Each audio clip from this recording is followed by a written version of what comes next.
and it's just somebody filming it, and it's like half the cup. Some shit like that. Faster than soda or DeviantArt is alcohol. I love alcohol. That's another cheat code. Drinking straight beers. No, beers aren't the method. Because a beer fills you. A beer is a filling drink comparable to other alcohols. You'd want to do a cocktail. Mixed cocktails. And then you get drunk. You need to eat. See, that's also a thing in the United States. Alcoholics tend to be obese or overweight because they get really drunk, and that's a lot of calories. And to get less drunk, they need to eat a lot of carb-based fatty foods to bring them down and fill their stomach, and they're hungry and they're not noticing how much they're eating. So you're just like perpetually getting fatter and fatter. Fat. Honey, I'm worried about your alcohol abuse. Alcohol abuse? I would never. I love alcohol. Any speedrunner worth their salt is familiar with the power of alcohol. Oh my God, and you know what I hate the most is fucking Michelob Ultra's marketing tactic of saying, the premium light beer, 95 calories. The average beer is like 100 to 120. It's like, they're like the premium light beer. It's like 5 calories less. And I have friends that are like, well, 20 beers in, I'm saving 100 calories. I'm like, yo, so what? Like, why am I opting to drink piss when I could drink something that's better tasting and mildly more calorically, or mildly more in how many calories it has, or caloric density? 20 beers is 20 beers. Yeah, 25 calories over fucking 5 beers. Wait, like, let me Google that. How many calories is a 12-ounce... What's a high-calorie beer? A Yingling. 140. See, there we go. That's fair. 12-ounce Yingling, but that's like a dark beer, like a dinner lager. Nobody's getting drunk on Yinglings. How many calories is a 12-ounce Coors Light? 102. So it's 7 calories less. Like, that's not a good marketing tactic. Then again, I'm sitting here glazing a beer that's marketing tactic is that it's cold. 1. Alcohol stops fat from burning. Your body is an ignorant, sober-tard and sees alcohol as a harmful substance and prioritizes burning it before dipping into your fat stores. Since alcohol can't be saved for later, because I'd get to it. Since alcohol can't be saved for later, your liver drops everything to process it, meaning all the actual food you ate gets shoved straight into fat storage. 2. Alcohol is high in calories. Once it hits your system, alcohol becomes ethanol, about 7 calories per gram, which is almost double what carbs or protein can give you. A single shot of 80 proof vodka has about 100 calories, but most people chase demon juice with mixers. A rum and coke can be 200 calories, and a fruit... A shot of vodka is 100 calories? Bro, I'm not even lying. I thought a shot of vodka was like 10. 100 calories for a shot of vodka. So a double vodka Red Bull is like 400 calories. Fruity mixed drink is even better. A standard pina colada can run you up 500 calories. So you should probably focus on sugary mixed drinks to mask the yucky taste and inflate your intake. 3. Alcohol makes you feel hungry. Booze toggle off your appetite regulation hormones, so your brain can get tricked into thinking you're starving, which leads me to 4. Alcohol makes you crave salty and greasy foods. It can cause blood sugar levels to drop, triggering cravings for high sugar. Oh, you need to quit nicotine. If you're a nicotine addict to get really fat too, you need to quit nicotine, because nicotine and caffeine are appetite suppressants. So that's why, like, a lot of countries with, like, higher cigarette smokers tend to be skinnier. High-fat foods further helping weight gain. If you're serious about obesity, start going to happy hour, get hungover every day. Less motivation to exercise means more time to stack calories. No, you wouldn't want to get hungover, because when you're hungover, you don't really eat. Because you're just, like, so in, like, a lethargic state, you're not really doing anything. Unless you're just scarfing down food to try and feel better. But a lot of the time, you're, like, nauseous. Remember, the goal is to minimize calories burned and... What is the best Zyn flavor stream? Yeah, man, let me just rip that real quick. I just do fucking 15 cans of Zyns and then get Nick sick and pass out on stream. All right, next one's wintergreen.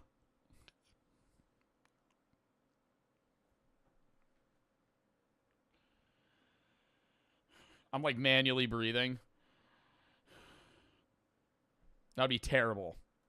Maximize calories gained. So under no circumstances should you be using stairs, walking to the bathroom, or hitting the gym. Grocery stores understand the elite competition behind obesity speedrunning. That's why they offered motorized thrones so you can glide past produce without wasting a single calorie. Don't enter a Walmart with the grocery list. Only make purchases based on impulse. Stack up on chips and dips, and when you get home, eat straight from the bag. You'll underestimate how many Cool Ranch Doritos. All right, I'm eating straight from the bag, bro. I don't even think that's like an obesity tactic. I feel like that's just straight up efficiency. Who the fuck is portioning out Doritos? That's crazy. If I'm opening a family-sized bag of Doritos, I'm eating out of the bag until I go, I've had about 30. Wrap it up. I'm not counting either. I'm just eating them, you know, until I'm like, nah, I don't really want any more. Of talking about the plate method. They say it's healthy. Wrong. The plate method is actually when you finish your plate regardless if you're full or not. And if you can't finish your plate, try smoking a certain substance that demonetizes my channel and nullifies the hormone that regulates appetite stimulation. I saved this portion of the video for last since it's the most controversial in not only the speedrunning community, but also the Olympics. Medication. Not gonna lie, I can't recommend the strategy since it's sort of a cheat code, but certain medications can cause weight gain or change body fat distribution. What, to like fuck up your thyroid or something? Like what medication makes you gain weight rapidly? Often leading to metabolic complications. So please talk to your local shaman before taking pharmaceuticals. Just don't tell him I sent you. Diabetes medication can increase appetite while decreasing anabolic effects, basically turning your temple into a hungrier, less efficient calorie-burning machine. Antidepressants can create a bit of a cycle. Oh, take steroids but don't work out. Well, they can improve emotional well-being, which is great, but sometimes they can make people feel more relaxed about eating and can slow down how the body burns calories. So someone might start feeling better emotionally, notice some weight change, and then feel frustrated, which makes them reach for more comfort and rely on more medication. It's the same story with antipsychotics, steroids, and hormonal medication. For the 6% of ladies out there, hi. Birth control is known to increase cravings, water retention, and change fat distribution, and mess with metabolisms. So you could... Yo, I've heard, for the women in my chat, tell me if this is true. I've heard that women on birth control can have a very different attraction to their partner when they're not. So they always say if you want to know if you want to be with somebody, get off birth control. Because when you're not on it, you might be physically repulsed by the person that you are currently into. At the end of the day, just remember to lard up and gout out, and you should be well on your way to speedrunning obesity. I had a lot of fun collaborating on the cancer rap, so I've called in a few more favors, and Ellie Andrews and Sate Aiden have made another rap dedicated to gaining weight. Give it a little listen. Couple tips if you're trying to get big. Gotta pack on pounds like a Brit. Go ham till your fits don't fit. Know you made it when your pants go. Get a double Big Mac, get it supersized. Large Coke on the side plus extra fries. Down it with the milkshake, bake cakes and pies. Go and eat it like a demon, don't exercise it. Word to the wide, buy a comfy chair. Take the elevator up, down, never the stairs. Stay smoking, stay drinking like you just don't care. Celebrate 420 till you see it on the scale. Step up your face, get them buttons popping. Gotta finish each plate like your grandma's watching while you scroll YouTube. Cause it's better than walking, laying down for some rest in your XL coffin. So Wow. I loved that. What a video. W Raygasm, bro.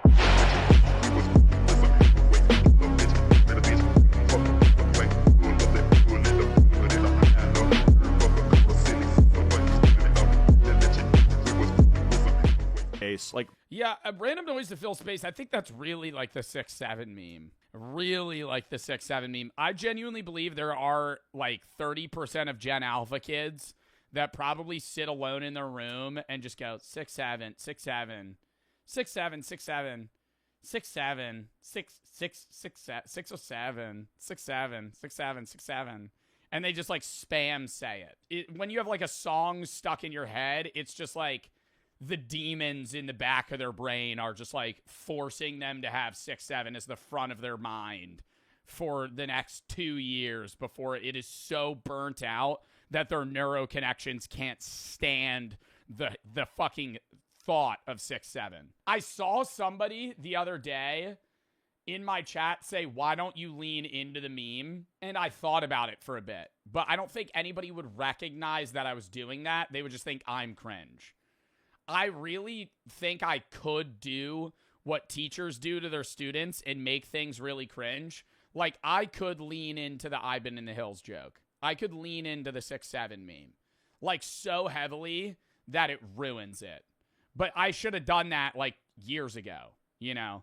It's too late now. Because then it would be obvious that I'm leaning into it for the purpose of people stopping. Please do it. No, I would hate it.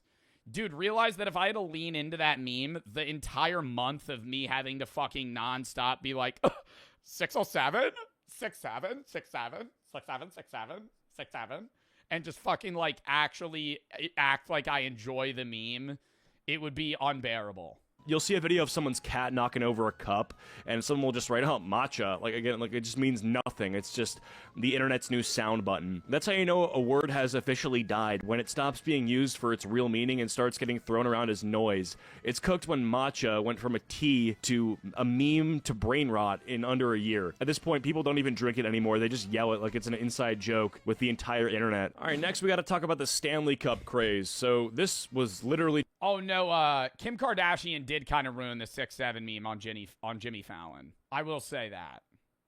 Did y'all see that clip? Because it was so pre-staged, and she goes, 6-7? And Jimmy goes, oh. And she goes, I brought it back. I'm Kim Kardashian. You know what else I'm bringing back? And then she dabbed. And I think part of my brain died for like a few days after that. Got to talk about the Stanley Cup craze. So this was literally... Stanley Cup craze can be boiled down to just any fucking mug. Whether it be Yeti, Hydro Flask, or Stanley Cups. There's always a phase going on with, like, what type of insulative cup you have. And that changes every year. Just a water bottle, but the internet turned it into a cult. People lining up outside of Target at 6 a.m. like it's the PS5 drop, all for a cup with a handle. The funniest part is, you know, it's not even special, doesn't make the water taste better, doesn't hydrate you faster. It's a part of an aesthetic. It's the kids specifically want it so they could go to school and with their fucking 42-ounce Dunkin' coffee. Meanwhile, they don't need that much coffee. They're going.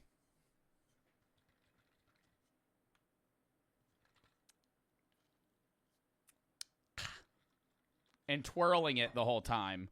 It's a flex. How's it a flex? It's a cup. It's just one big old cup. But because TikTok decided that it was aesthetic, now you've got moms brawling in the aisle over pastel colors. The resale market is even worse. I would love to get in a fist fight on Black Friday with a random family. I think that's on my bucket list.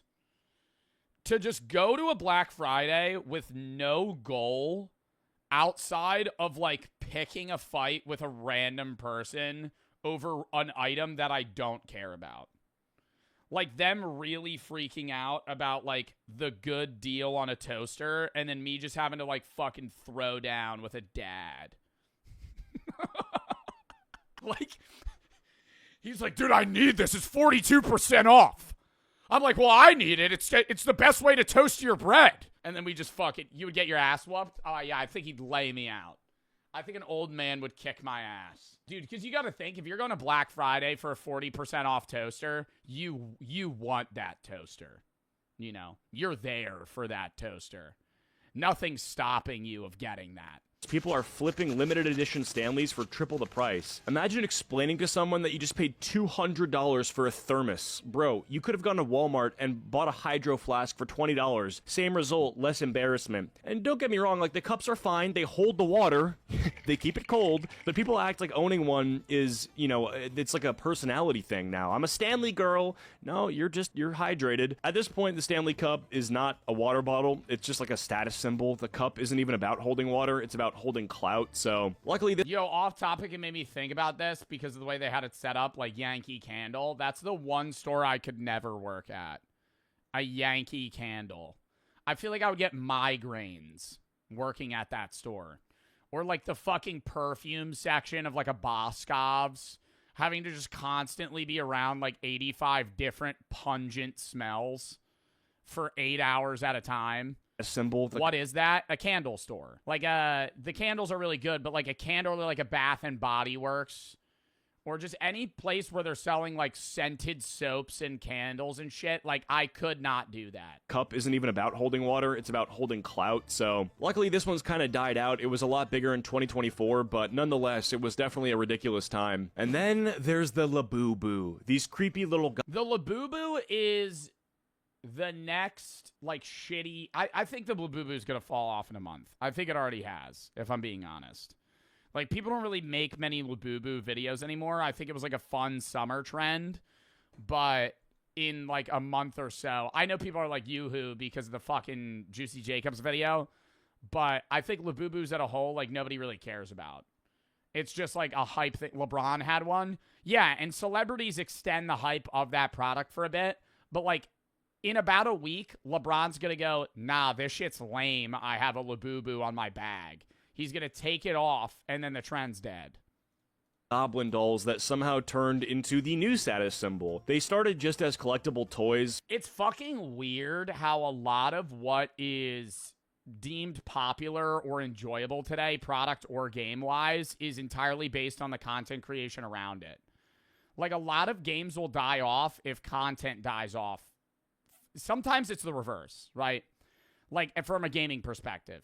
Like, some games die, and then the content creation also dies, but there's a lot of games that are, like, games and things in general, where it's like, if creators are constantly posting things about how they enjoy this, then it's immediately a trend, right? Because if you're, like, an influencing 28-year-old woman that is very trendy, right, and you have the best fashion sense, and you know what's most popular, and companies are paying you, or you're just authentically creating content for Labubus or whatever the fuck you want to talk about, all of your audience is going to go, this is what's cool, I'm going to do this.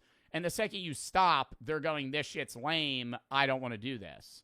So they kind of control the market in that sense. That's why they get paid so much, even though they're short-form creators, because, like, these companies know if they promote their products, like, they're going to fucking pop off. Especially with, like, yeah, the consumerism with, like, K-pop artists and shit is insane. From Pop Mart. Like, if your favorite K-pop artist loves Labubus, you love Labubus. But now people treat them like designer bags. Whole adults are lining up, dropping hundreds, fighting over blind boxes to get a bug-eyed gremlin with fangs. The hype is insane. Celebrities started posting them, and suddenly everyone's like, OMG, I need a Labubu. Need? Bro, you are 30 years old. Why are you beefing with middle schoolers over a toy that looks like it crawled out of a gas station claw machine? This also has one of the most absurd resale markets. People are flipping these things for hundreds of dollars. Some are going for thousands. Imagine paying fucking rent money for a plushie that looks like a Furby on bath salts. And the collectors act like it's culture. They'll be like, no, you don't get it. It's about the art. No, bro, you're gambling on blind boxes until you finally pull the rare one. It's not art. Well, it's weird because millennials are the ones that have the money to do it. So it seems really lame that, like, 30-year-olds are the ones that are, like, getting into Labubu trends and matcha and all this other shit. But it's like everybody else is broke. So I'm not saying everyone, but, like, the majority of people in, like, their 20s don't have money, and they don't have money to spend. But 30-year-olds are in the midst of their job. They've gotten raises. They've gotten better jobs. They make more money than teenagers, obviously, or 20-year-olds, and they're not paying off student loans as much. They might have completed them. A lot of them don't, but I'm saying a lot of the people do. They have, you know, spending money. They have a partner. They live in one home, but they don't have kids. So now they just have a pool of money to spend on whatever they want. And so they just find random things that they enjoy and just start spamming purchases on it. And then it's like they carry those trends. Art, it's like Pokemon cards In like 5 years, that'll be Gen Z. 10 years, that'll be Gen Z. for corn bowls. Labubus aren't cute, they aren't luxury, they aren't culture, they are overpriced gremlins that TikTok convince you to worship. This product might have had one of the fastest deaths I've ever seen, though. Like, Majority? I'm not saying majority. I'm saying the majority of millennials will have more money to spend than Gen Zers on stuff because they'll have more money. the hype died so fast on these. For a month straight, they were everywhere. Blind boxes were sold out instantly. Resellers were charging crazy money for them. People were clipping them to their bags like trophies. But just as fast as it blew up, it vanished. Nobody cares anymore. You don't see the posts. You don't see the lines outside Pop Mart. And those rare ones that people spent hundreds on, they are collecting dust on the shelves. It's the same life cycle as almost every overhyped product. They skyrocket because TikTok and then crash the second the next shiny thing comes out. Labubu went from the Grail collectible to a random plushie in record time. Now let's talk about Prime. We got Prime. Dude, Prime was so popular with like active promotion. Prime in the media space is dying off for sure. I feel like it's just, do you guys buy Prime? Like, be real. Nobody's gonna make fun of you. Do you buy Prime? Do you actively buy Prime? No. Like, it's, I not even that like, oh, I'm buying Gatorade, right? Like, I'm not buying a competitor of Prime either. I'm just not buying energy hydration drinks. Like, I'm just going to drink water. If I'm being honest, like, I'm either drinking something that's caffeinated and going to get me wired, or I'm drinking water. And if I'm drinking neither of those, and I'm drinking something that's flavored, I'm not drinking a hydration sports drink. I'm going to drink like an ice or like a soda or something like that. Prime, boys. We got Prime. We got Prime, boys. Bro, that era where, like, kids this age were collecting Prime bottles and putting, like, LED lights in them, and it was, like, what they had as their collection by, like, their gaming console. They're like, yeah, I've had every flavor. I've had lemon. I've had grape. I've had blue raz. I've had glowberry. I've had ice pop. I've had the USA red, white, and blue flavor. Like, oh, my God. Collect the Prime bottles? I mean, I used to collect, like, soda bottles and glass bottles and stuff. Everybody goes through that weird phase when they're a kid. Oh, no, not everybody. The impossible to debunk UFO events. Let's start with the ones that are incredibly difficult to debunk and work our way towards the ones that are impossible. Number 5, the Tic Tac UFO. In April of 2020, the US government released these videos showing a pill-shaped UAP speeding above the ocean near San Diego, California. Not only was this criminal breaking the law by speeding, they were also flying completely recklessly. It went Okay, well, before we even fucking get into this, we have to recognize that UFO doesn't mean alien. It just means unidentified flying object. Could be actually anything. from high I've seen this video. I feel like this is the most known video, too, where it's just a black and white image of something just darting across the sky. I'm not saying it misread anything. It is obviously a real video, but it's not definitively an alien. And this is coming from somebody that believes in aliens. I believe aliens exist. I don't know if this is a video of an alien, though. speeds to a complete stop, hovered in place, then instantly accelerated faster than any known jet in existence, dropping from 80,000 feet to sea level within a second. As you can tell, the quality is absolutely terrible. 80,000 feet to zero in a second. You guys think that's an alien? I don't know. Part of me is like, could this machinery have fucked up in some way? But multiple people are saying that they read this on different machines. But, like, what the fuck is it? Like, I don't know. Part of me thinks that if it is a UFO, it's not actually an alien in a flying saucer moving around. It's like, I think if when we interact with aliens, like hyper, like, intelligent aliens, I think it'll just be like a robot. You know what I mean? Like a drone. Because that makes a hell of a lot more sense than the alien itself being in the ship. But don't worry. With my How do you believe in aliens but not ghosts? in the least disrespectful way, I feel like that's a stupid question. How do I believe in aliens but not ghosts? Ghosts are supernatural, speculative, spiritual beings, whereas aliens would be biological, evolutionary organisms that are akin to us in just a different planet on a different timeline. Like, what ghosts take more of a jump than aliens? It's technically more likely by what we know that aliens exist than ghosts, by far. Explain the paranormal then? Human failure to recognize... What do you mean explain the paranormal? It's not real. I'm not definitively saying ghosts don't exist or the paranormal isn't real, but that's the response. Explain paranormal. The paranormal isn't paranormal. It's something else every time that somebody believes is this. And then the counter response is, really, every single ghost yes. We just watched a video on fear and how your brain makes up shit biologically in the dark, which is every time where paranormal shit happens. Why do ghosts why do ghosts 99% of the time only come out at night when it's dark out in places that already look scary? I'm not saying ghosts don't exist. I'm saying aliens definitely do. Now, I'm not saying hyper-intelligent aliens, but the shit that creates life in the universe is common as fuck. Amino acids, like all these things that create DNA chains. Yes, that takes millions, billions of years to create, and there has to be the exact right, Goldilocks zone on a planet and things for all these, materials to collide and create life. But single-celled organisms are not rare. Multicellular organisms are. Hyper-intelligent organisms are even more rare. I'm not saying aliens. I'm saying aliens in the effect of like bacteria definitely exist on other planets. Ghosts, on the other hand, I don't know. And part of the reason I don't believe in that is because when I think I die, it's just lights out. So I would have to believe in something either spiritual or religious to believe in ghosts. And I don't. My $600 computer and my state-of-the-art... What did that say? What are your thoughts on religious people, Joe? Talked about that a million times. I respect any religion. I'm as right as you on our thoughts of whether or not God, the universe, anything was created in what way or not.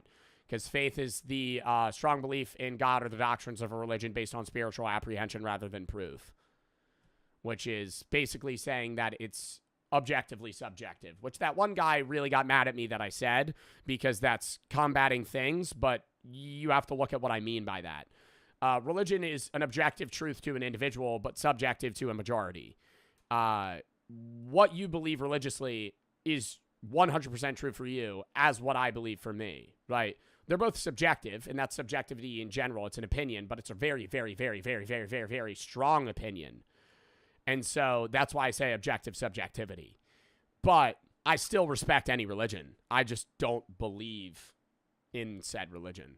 I have said some choice words about Scientology, but I also think that's a cult that fiends money out of people for manipulative reasons. So that's my own take on that. I actually did have a Scientology viewer that emailed me a very angry email when I said that too.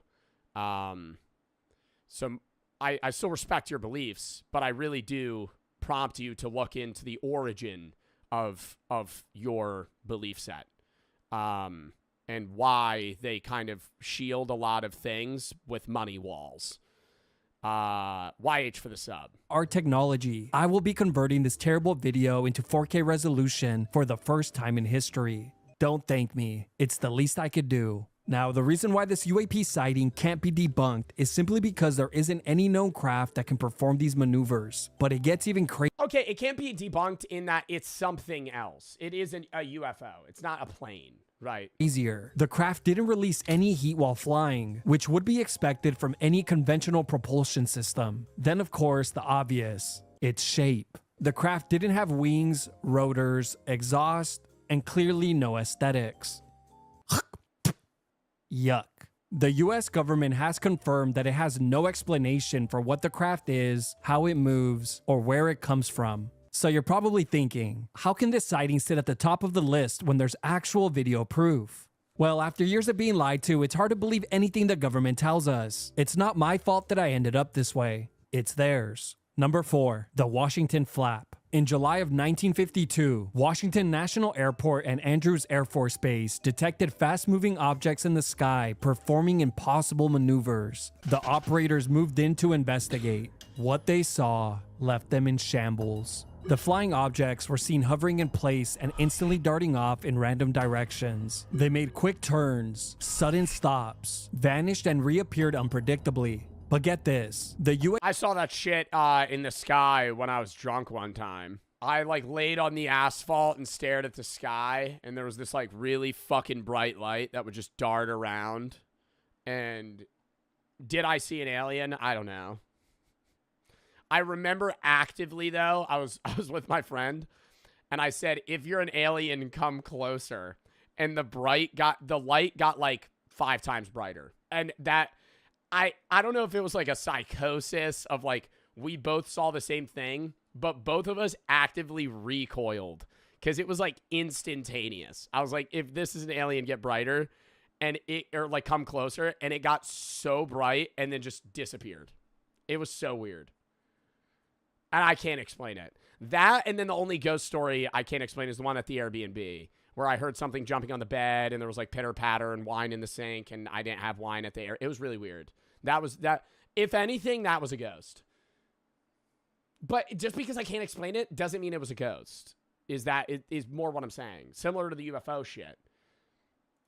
And I don't care if somebody's like, this is my ghost story. You don't believe in ghosts. What about all these stories? Fuck your story. It's your account. It's like I can't hedge my entire opinion on whether or not supernatural beings exist off of a fucking story somebody told me when they were 8 about how they saw a fucking old man staring at them when they were asleep. You had sleep paralysis. That's like the thing. It's like I can't, and it doesn't matter how many stories there are. It's like I haven't experienced that. So I can't fucking say I believe that. Yeah, it's all hearsay. It's all secondhand accounts. I'm not going to do that. UAPs weren't just flying in random locations in the sky. They were flying directly over restricted airspace, directly over the White House and the surrounding Capitol buildings. This was a clear message. So naturally, the US sent fighter jets to confront the mysterious crafts. But they were easily outmaneuvered, disappearing when they approached and reappearing when the jets flew past them. Obviously, the UAPs knew they could never win in a fair head-to-head matchup. But here's where things get interesting. A Coast Guard officer managed to photograph these mysterious crafts. To this day, this photograph has never been debunked and remains unresolved. It is weird. It is weird. Been debunked. And is it a UFO? Yeah. Is it an alien? I don't know. Remains unresolved. The scariest part of all this is that these objects didn't just show up for one night. They flew over Washington, D.C. for 4 nights and were seen by thousands of people. In the coming days, countless newspapers printed thousands of articles exposing the event to the rest of the country. And as you can imagine, this is 1952. When was Area 51 and like the B-52 bomber and all those created? Because that's why a lot of people thought they saw UFOs around Area 51, is because all those planes look drastically different from the planes we know and knew about prior to. And so when you look at it, it looks like a UFO. The general public didn't take the Somebody redeemed headset that. Bother Jack and YH for the sub. news well. It triggered a mass wave of fear, panic, and public anxiety. With public pressure growing, the CIA was forced to release a statement. The UFOs were an illusion produced by temperature inversion. As anxiety resumed, the government pivoted and simply reassured the public that the sightings were not hostile and did not represent a threat. Finally, an explanation they could understand. On the heels of that good news, people moved on, releasing countless books and films to profit from the event. Number 3, the Phoenix Lights. On March 13th, That's just a B-52 bomber, bro. Like, word for word, that just looks... I know that's the lights. We're going to get into the lights. I haven't even heard the story yet. That just looks like a fucking bomber. That looks like a plane. On March 13th, 1997, up to 20,000 people across Nevada, Arizona, and New Mexico saw something in the sky that night that forever changed their lives. What that type of budget. I feel like ChatGPT could come up with some better shit than that. Then run and touch a star. I go run and touch a star. And what's immediately different about these videos is that for the first time ever in the 27 years of this show airing, there actually is a direct acknowledgement of Teletubbies from a human being. Julia's shirt clearly shows the 4 Teletubby heads, meaning these videos in particular are not from the past. They are being made explicitly for Teletubbies to watch, and the humans in these videos exist at the same time as the show, which obviously begs the question, what does the sun look like for these humans? Well, here's the strange thing about They never go outside. Dun, dun. Because the radiation turned the humans into Teletubbies, and they're not aliens. They're just deformed humans over years and years of nuclear warfare that ended the fucking human civilization, but other people started morphing and evolving into other non-human creatures. And now they're trying to remind themselves what their past was like. And so the real humans actually live underground because they weren't affected by the radiation. And then the sun, I still can't explain the sun. The baby has the conscious sun. videos. We never get to see the sun. In fact, the kids in these videos never actually go outside, which is very strange when you compare that to the years worth of previous human videos that are almost always outside. There does seem to be windows, but unlike the windows we see in previous videos or even in Teletubby Land, these are weirdly opaque, never actually showing us the outside world. The best we get is this obviously fake depiction of the sky on the ceiling. For some reason, these videos feel completely cut off from the outside world. Where are these people? Hang on a second. What if over the hills doesn't mean Teletubby Land is behind hills? What if Teletubby Land is literally over the hills, as in on top of them, and this room is somewhere deep underground? Am I a genius? I mean, you know, I'm really putting 2 and 2 together here, Alex. I think me and you are on the same wavelength. I think I'm picking up what you're putting down, you know. And I think I'm really locked in on this theory. Completely cut off from the outside world. And if that seems too far-fetched, remember where the speakers come from. Underground! Underground! And it's not like a Bluetooth speaker. It's like they're speaking through a metal pipe. Time for Tubby bye-bye. Time for Tubby bye-bye. They come from underground.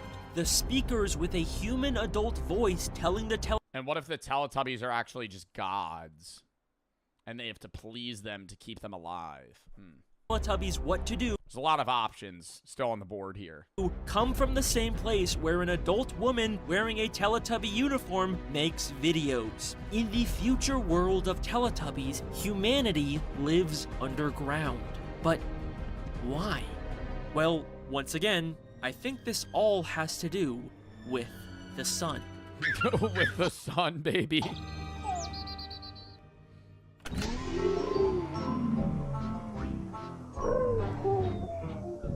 Stop. Why are they making it creepy? Imagine a world where everything is normal. You go to work, walk your dog, watch YouTube videos, but then, one day, suddenly, without any warning or explanation, the sun wakes up. You realize that the giant ball of gas in the sky that gave humanity life was actually a cosmic sentient being all along. But it's not some unknowable Lovecraftian Cthulhu entity. It's just a baby. Okay, that's just... It's like worst case scenario. A literal infant is controlling sun flares. That's a worst case scenario. The sun becomes conscious and it's not like an all-knowing, like, god. It's just an infant. Disturbing, but so what? Well, our sun is already extremely volatile, constantly exploding and erupting with unstable solar flares that can release dangerous radiation Oh my god, so they have to move underground and the Teletubbies have to please the sun so the sun doesn't fucking shoot out sun flares and kill humanity? towards Earth. Scientists even believe that we could be hit with a solar superstorm one day that could be devastating to human infrastructure. Now, imagine if all of that power was given to an unpredictable, moody baby. A baby that we know is very interested in watching and reacting to the denizens of Earth. Ba, ba, ba, ba, ba. In fact, we could even see that when the baby sun gets a little too excited, the brightness of the sun suddenly increases.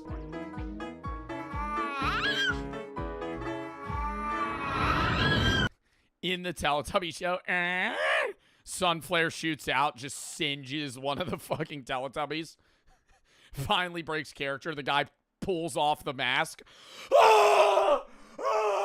Just fucking running around. So, when this baby first wakes up and opens its eyes and looks down at the people of Earth, what would it see?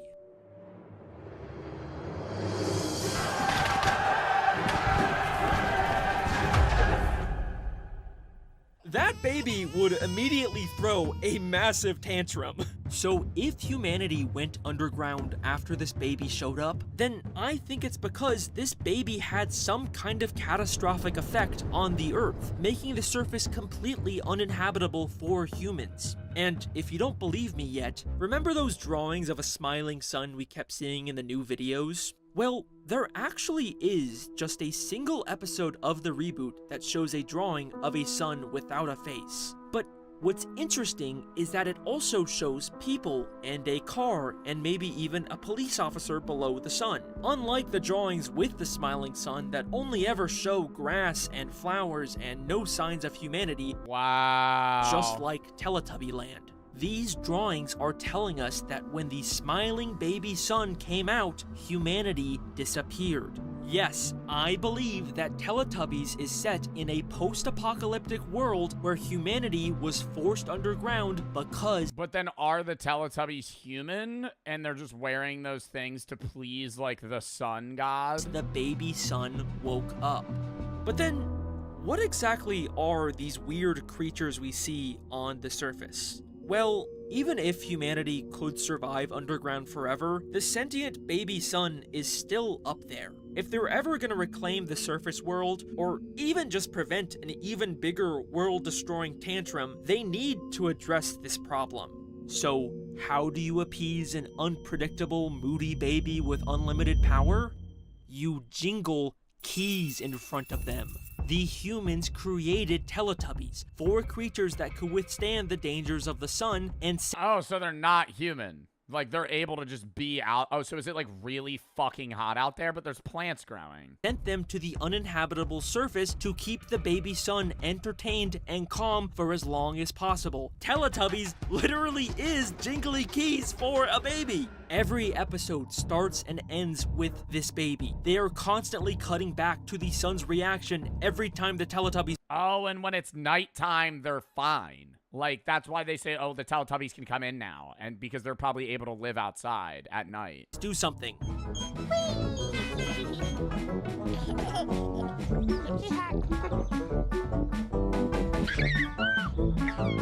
Because the sun is the intended audience for this show. It's why everything the Teletubbies do is so heavily controlled by unseen humans. Poe showed Lala the tutor. This dumb baby show is actually a very high-stakes operation to protect what little remains of humanity. And if you still don't believe me, then let me ask you this. What are Teletubbies? They're weird, big baby things that seem to have technology integrated into them. Is he gonna say that like the tips of their heads are supposed to resemble parts of keys? Like whatever these weird antennas they have that grow on their heads. Their bodies. But let's ask the creators of this show, what was the initial idea behind Teletubbies? We decided we'd go to the Smithsonian and we saw the actual spacesuits of men who not that long ago walked on the moon. You know, isn't it amazing? There's all this technology and you look at them and they just look like babies with nappies on toddling about. And they were basically NASA spacemen. They were very easily surprised by things and fell over all the time, and when they were worried about things, they hugged each other. They were based on astronauts, aka people sent by humanity in technological suits designed to withstand inhospitable environments. Once you compare moon landing footage... Yeah, because when they jump around like grown-ass men that spent like their whole lives planning to go to the moon, when they get on the moon, they just run around like a baby. Because they're just like astonished by the low gravity and how weird the fucking planet is. Or not the planet, the moon. To Teletubbies, you can never unsee it. Well, but then they wouldn't be aliens created. But by that logic, they wouldn't be aliens that are made to appease the sun gods. The sun god, the fucking baby god. It would be, effectively, the Teletubbies would just be suits. Like this. To withstand inhospitable environments. Once you compare moon landing footage to Teletubbies, you can never unsee it. Over the hills and far away, Teletubbies come to play. Tinky Winky, Tinky Winky, Dipsy, La La, La la. Ho, Oh, Teletubbies, Teletubbies. Oh my god. hello. And this is only the tip of the iceberg. Once you start viewing the show through this lens, everything that once seemed like weird, pointless nonsense suddenly takes on a whole new meaning. The Teletubbies live in a bunker-type structure beneath a hill, a shelter designed specifically to survive a... Oh my god, it'll look like a nuclear fallout shelter. So this just goes fully underground in this little divot here that keeps them safe. A hill, a shelter designed specifically to survive a harsh environment. The Teletubbies are surrounded by advanced technology that obviously these dumb baby creatures didn't make.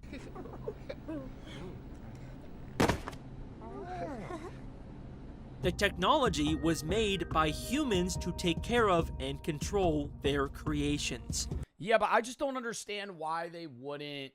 I don't understand why they wouldn't just put humans in suits. Like this, obviously this theory is just fucking outlandish to begin with. It's just a fan theory about how the Teletubbies just exist. But I feel like it makes more sense that the Teletubbies would just be humans in suits like spacemen. The windmill obviously functions as some kind of signal tower to receive videos from the underground humans.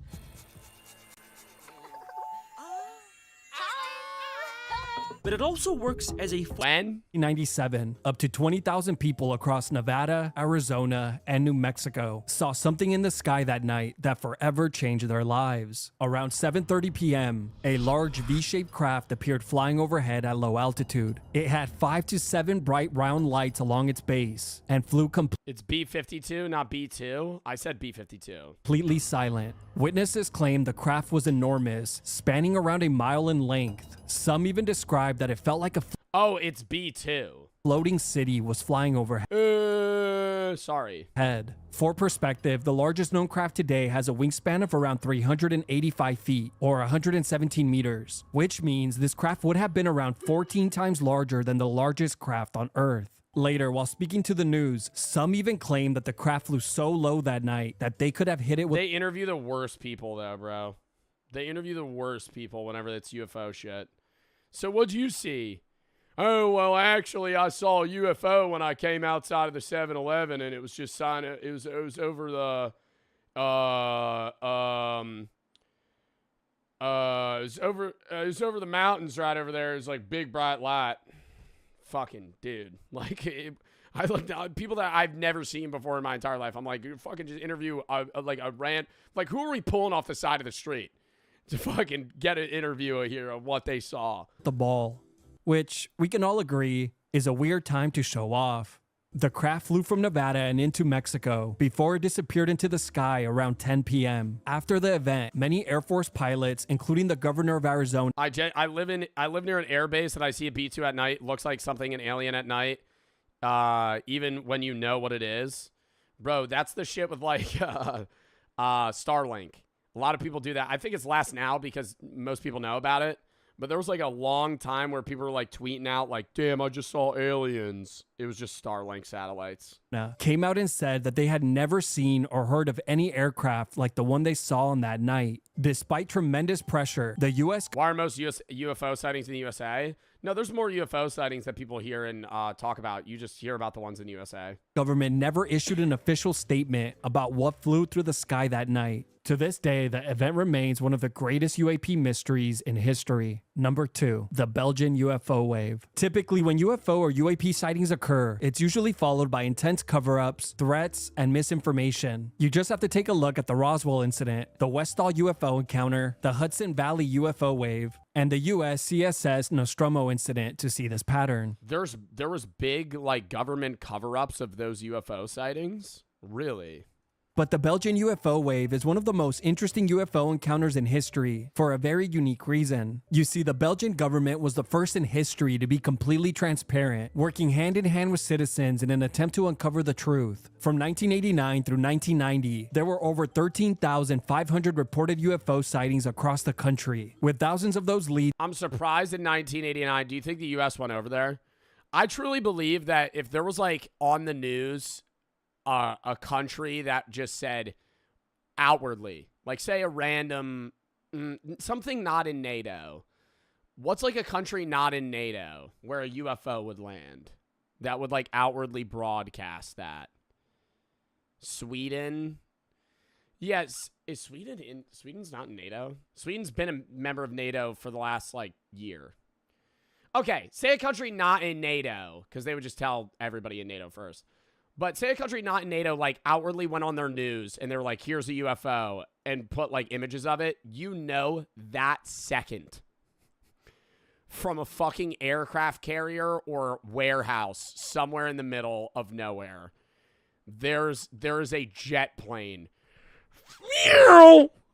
flying right to that area to go check that shit out from the United States.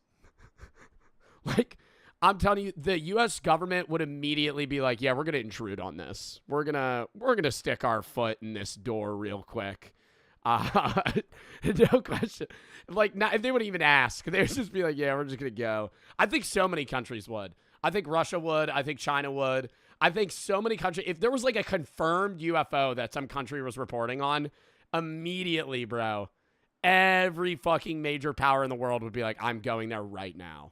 Being officially documented by the Belgian government. Information that was gathered was quickly shared with the general public in hopes of finding out who or what exactly was flying over the restricted airspace. Obviously, there are way too many UFO sightings to cover here, so I'll just talk about their largest and most famous sighting, the Eupen sighting. On November 29th, 1989, around 5:30 p.m., 2 Belgian police officers were on patrol on the outskirts of Eupen when out of nowhere, a giant triangle craft appeared in the sky flying overhead at low altitude. The craft had bright circular lights underneath each corner, with a red light in the center, and it flew completely silently. The 2 officers followed the craft as it slowly worked its way into town. Once it arrived, it hovered above Eupen for about 45 minutes before it once again began to move. It slowly flew towards a nearby remote lake, where it hovered in place for around an hour before disappearing past the forest and nobody shot at that shit one time. If that shit was in Texas, bro, I'd say give it 5 minutes. Somebody pulls out a fucking rifle and tries to shoot that shit down.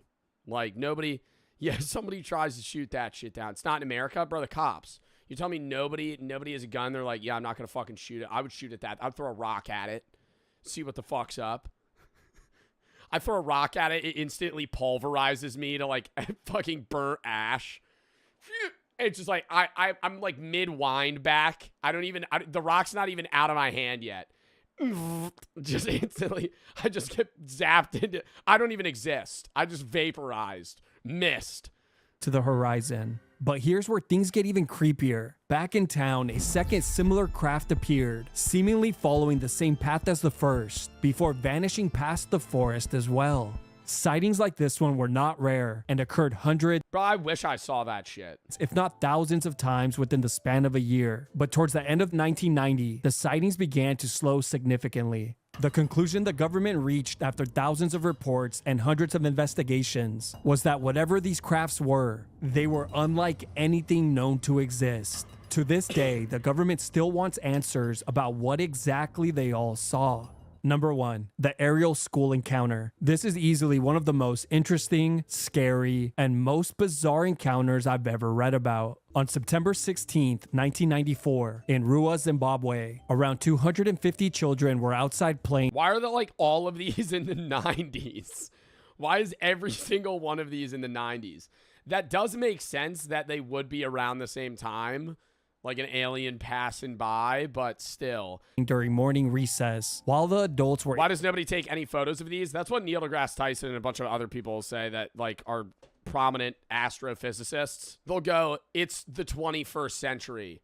Why is nobody taking out their fucking phone that can film in 4K and record it? Inside having a faculty meeting. Little did anyone know that on that day, these children's lives would never be the same. Multiple silver crafts instantly appeared in the sky right above them. For a few moments, the crafts faded and reappeared in different locations before descending into a nearby field beyond the playground. As many of the children ran into the school in complete fear, others decided to walk towards the landing site as it was just beyond the school grounds. As they arrived, many of the children were instantly traumatized by what they saw. Laying in the field was an oval flying saucer that was about the size of a small bus. But that wasn't all. Standing next to and on top of the craft were two gray aliens around 3 feet tall, with large black eyes and small mouths. Both were wearing skin-tight black suits. The one on top of the ship was walking around as if it were inspecting the craft, while the other was standing beside it, staring directly at the children. This is when the alien on the floor began to slowly approach them, before disappearing and returning back. Bro, I can't believe. Is it possible? Yes. But the idea that an alien from another solar system or galaxy would even within our own galaxy outside of it, would be a bipedal creature with 2 arms, 2 eyes, and functionally look the same. Yeah, it's 3 feet tall with big black eyes. It's walking on 2 feet. Get the fuck out of here. It evolved in the same exact way we did. Like, you know how random our evolution was? Like, it's not, no. To its starting position. Yeah, breathing oxygen, you know, carbon-based life, that's not insane. It did this multiple times. Some children described it as if time itself was repeating, bending, or standing still. This is when many of the children received the exact same message telepathically. The aliens seemed frustrated, warning them that humans were the ones to blame for destroying the planet. Some of the children received the message with visions of the planet being destroyed, while others just felt an overwhelming sadness and a sense of urgency over the well-being of the planet. A few moments later, the aliens and the aircraft instantly vanished. Meanwhile, the children who had stormed into the school were still attempting to convince the adults of what had happened. Of course, they all believed the kids were playing a prank. Oh, only children saw this. No adults saw, only children on a playground saw this. There weren't any other adults outside. But once the rest of the kids arrived, it was obvious that whatever they saw left them traumatized, shaken, and in shock. Seeing this, the principal instructed all of the kids to draw what they saw. These are those drawings. Bro, my God. We need a fucking Leonardo da Vinci in this class, bro. Come on. What the hell is that? That's just a flying saucer. These are those drawings. Amy Horn, I saw an oval shape. It was silver. The reason I don't believe this is because the idea of a UFO and the flying saucer is actually like misinformation of a misreading of an account from a pilot from like 40 years ago. So flying saucers aren't actual depictions of UFOs. It's literally a misinformation that was spread over time. Like I gotta look this up. How was the UFO created? Kenneth Arnold described seeing strange, fast-moving objects later in the event's 1947 Roswell incident. He said they moved like saucers if you skip them across the water. He didn't say they were flying saucers. He said they skipped like a saucer would. I gotta Google this. Did Kenneth Arnold say flying saucers. He didn't say they were shaped like saucers. He said they moved like a saucer, and the description was misinterpreted to coin the term flying saucer. He later said the objects may have been saucer or pie-shaped, but his description was actually about their motion. So now they're all seeing gray flying saucers, bro. Like, I don't know. Get the fuck out of here. Get the fuck out of here. That shit's fake. I don't care if all the kids drew the same thing, bro. That's what they saw. That's what they saw. That is like a corny ass depiction of an alien.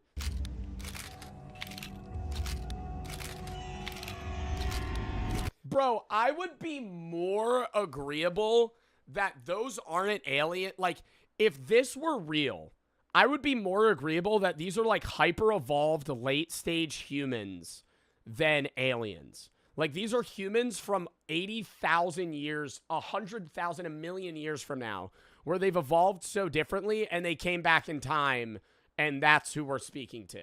More so than these are aliens themselves.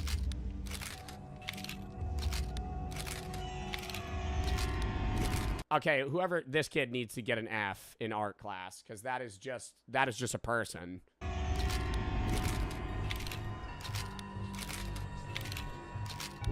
Obviously, this is the only drawing that can't be trusted. As you can tell, the majority of the drawings are strikingly similar, while those who approached the landing site drew the same two aliens and ship. Keep in mind that many of the children were in different classes, as their ages ranged from 6 to 12 years old. After the incident, many of the students took weeks off from school to recover from what they had witnessed that day. Some never returned. To this day, over 30 years later, all of those children, now adults, still stand by their statements and what they— Really? See, now that's more telling. That now that they're 35, they're still like, nah, I saw that shit. witnessed that day. Not a single one of them has ever came out and said that this was a hoax or an elaborate prank of any kind. Really? No, that's weird. None of them. Not one of them was like, this shit's fake. There was a gas leak? I don't know, bro. That's just so... Like, whenever they're like, yeah, I saw aliens, it was this flying saucer, and they were a gray alien and looked like E.T. I just can't believe that.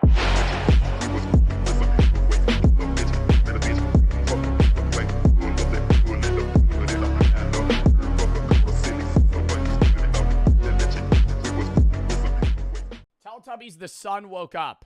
Theory by Alex Bale. We've watched some of his other ones about SpongeBob. But this one is an in-depth conspiracy theory about the Teletubbies, the childhood show that many of us grew up watching.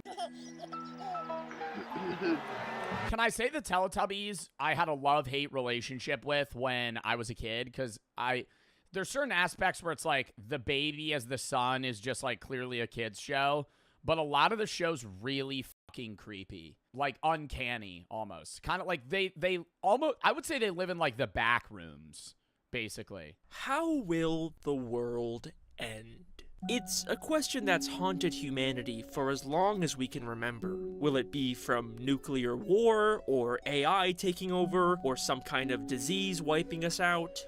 But what if it's the Teletubby sun consuming the people of Earth? This is Alex Bale, and welcome back to another conspiracy theory. Now, there have been many different works of... Now, actually, if the world ends, I feel like it's going to be nuclear. Nuclear or AI, or a mix of the two. I feel like it would be both, honestly. At least in our lives. If it's not in our lives, I could see it just being like an asteroid hits Earth and kills everybody if we don't move to another planet first. Fiction that explore all of these different possibilities. But what if I told you there is one piece of media out there that shows us a possibility that nobody has considered yet? And that's because it was hidden inside of a children's educational TV show. Teletubbies dares to ask a question that shows us the darkest, most horrifying fate for humanity.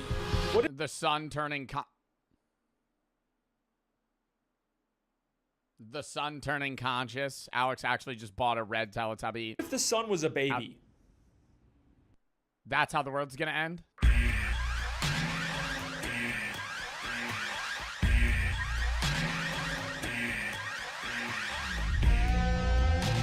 Fan theory by Alex Bale. There's no way he made a 22-minute video about how the sun's a baby and that's how the world's gonna end. That's literally, bro, the sun's a baby. That's not even a conspiracy theory. The sun's just a baby in the show. That's what it is. Oh, see, why does he make it creepy? Jingly keys.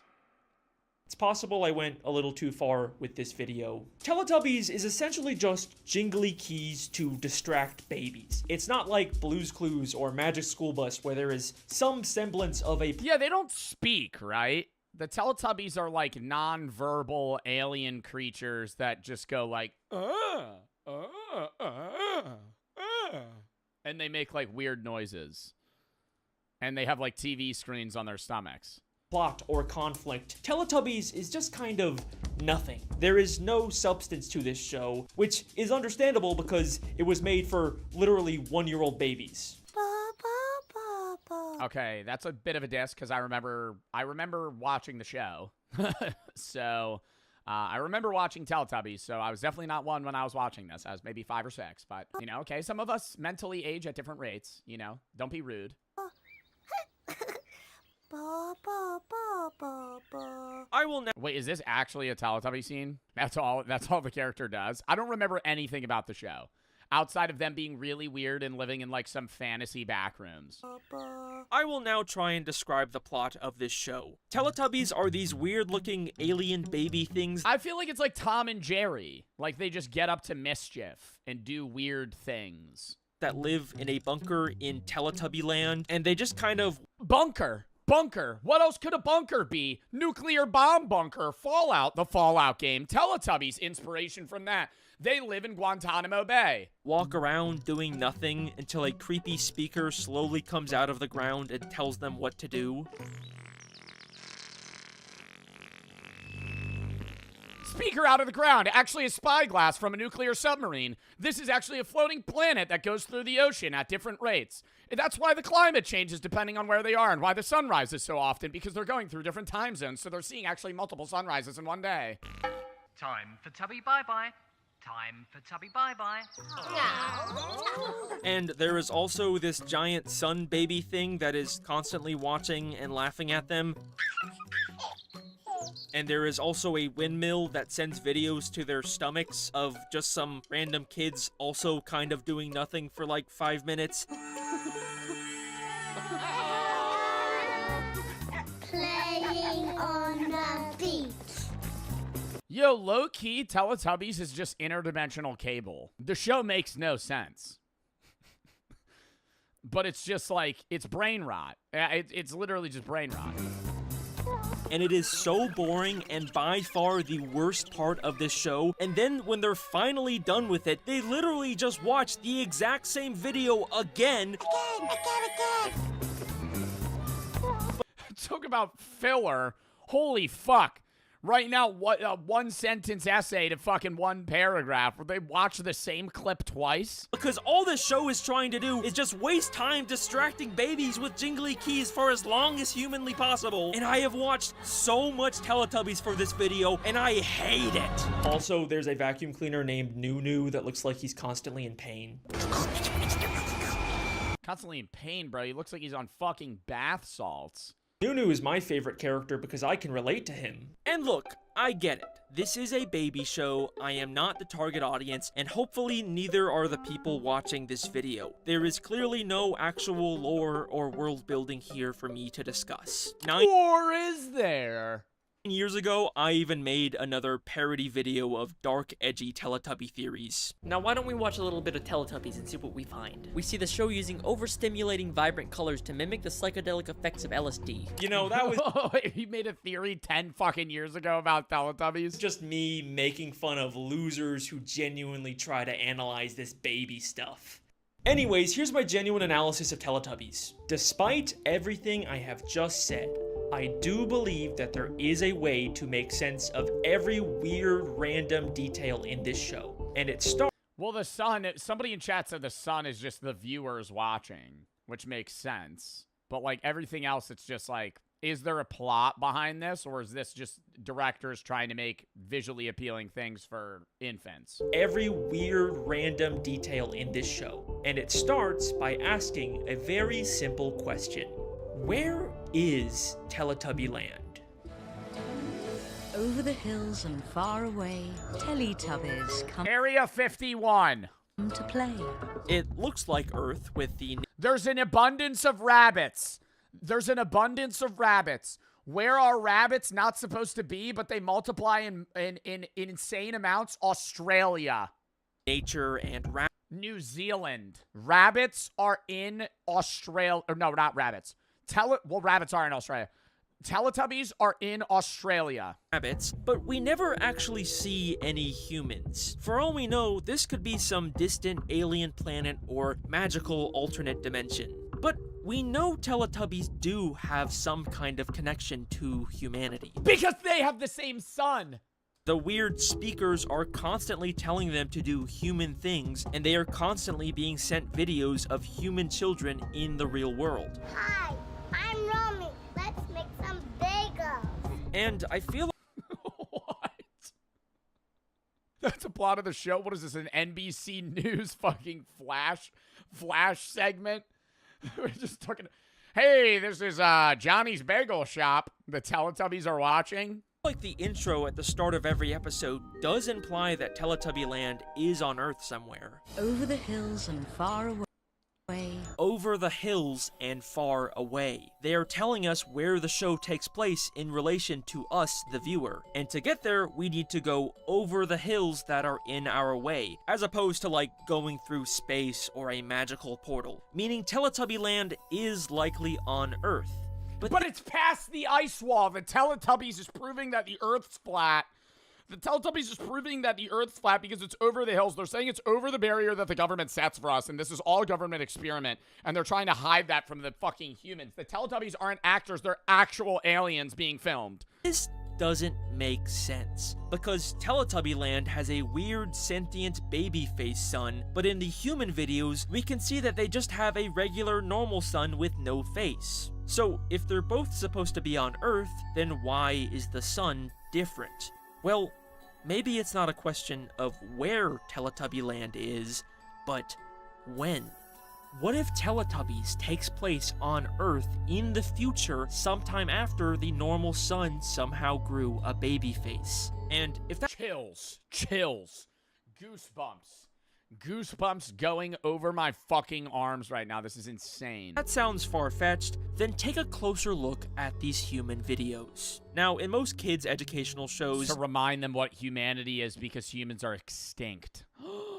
These types of segments are like Blue's Clues, where Steve gets sent mail from children who are fans of the show and say, "Hi Steve, I love Blue's Clues." Look, it's a letter from our friends. Hi, Steve. Let's go see my classroom. But in all 485 episodes of both the original and— Do you think the kids that were like previewed on Blue's Clues kind of like have that as a fun fact, a part of their life? I feel like that becomes a part of your personality. Like you mentioned that.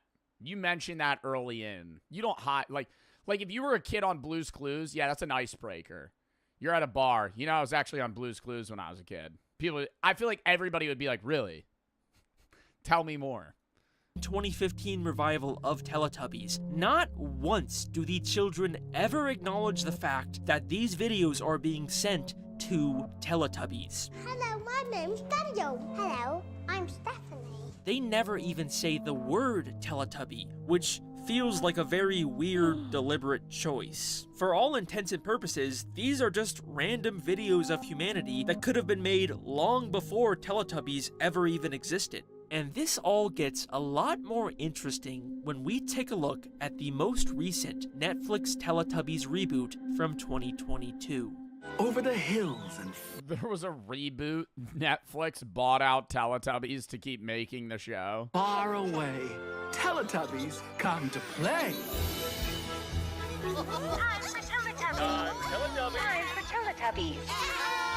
This reboot— hard scene change in the new Netflix special. It just fucking teleports them to like a fucking nuclear war center. It makes a couple very interesting changes to the show. One of them being to the human video segments. Ew, why do they shake like that? Human video segments. Oh, Dipsy. Hi. Hi there. Hi. Hold up, I'm getting a video segment on my stomach. Hi. Hi. What the fuck? Instead of just a couple random kids out in the world, these videos now take place inside of a single reoccurring location with a woman named Julia. A clone bunker!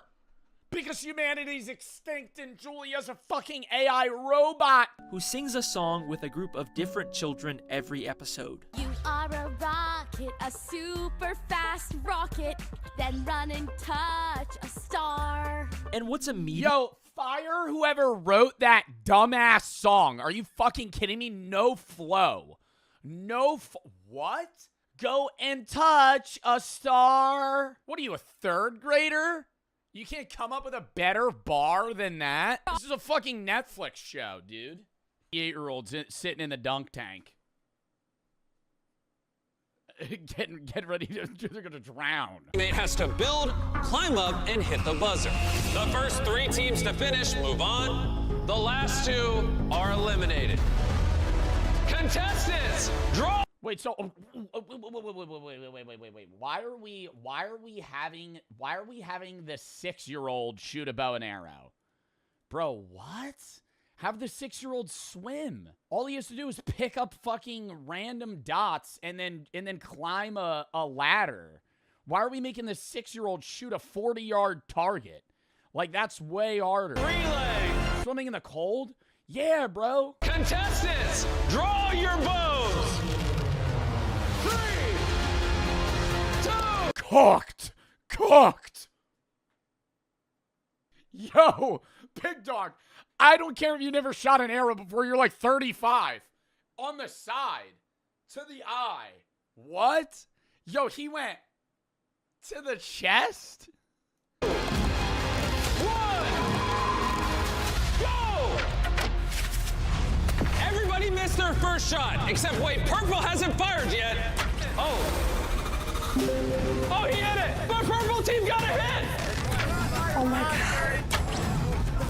Take your time, take your time. Come on, Turan. Fire! Gotta hit the targets. Only the purple team has hit one so far. Oh, he hit it! Woo, let's go. Oh, you could hit both? Oh, yeah. Oh, dunk him. Let's go. Only the first 3 teams move on. Hurry up and shoot your targets. Lock in! Purple's gonna be the first one up. Purple might build their ladder before anyone hits a target. Hey, that's it. That's a hit. On top. Do we really need On top. Come on. What the fuck are we doing? Oh, no. Are you kidding me? Come on, 30. Let's do it. Let's go, 22. Hey, you got it. Good job, good job. All right. You got this, Swell. Purple team is crushing it. They've already built half of their ladder. Bring it on in. But here comes yellow team to start their ladder. You got it. Good. That's one. That's one. There it is. Oh, Yo, are they allowed to not shoot the bow and just throw the arrows? Like, I'm thinking, if I'm allowed to just start throwing the darts, I just wouldn't even use the bow. Red, hit one. Bro, he doesn't know how to hold a bow. Why did we elect him? Bro, look at this girl. She's like, why did I draft this loser? Oh, my God. I'm not calling this guy a loser, by the way, but that's what she's thinking. What are you doing? Yo, I'd be crashing out. I'd be cursing in that box. I'd be like, this fuck. I'd be kidding me. This fucker he can't shoot a bow. Purple team is flying through their ladder, but 40 is struggling to get out of the water. Help me up.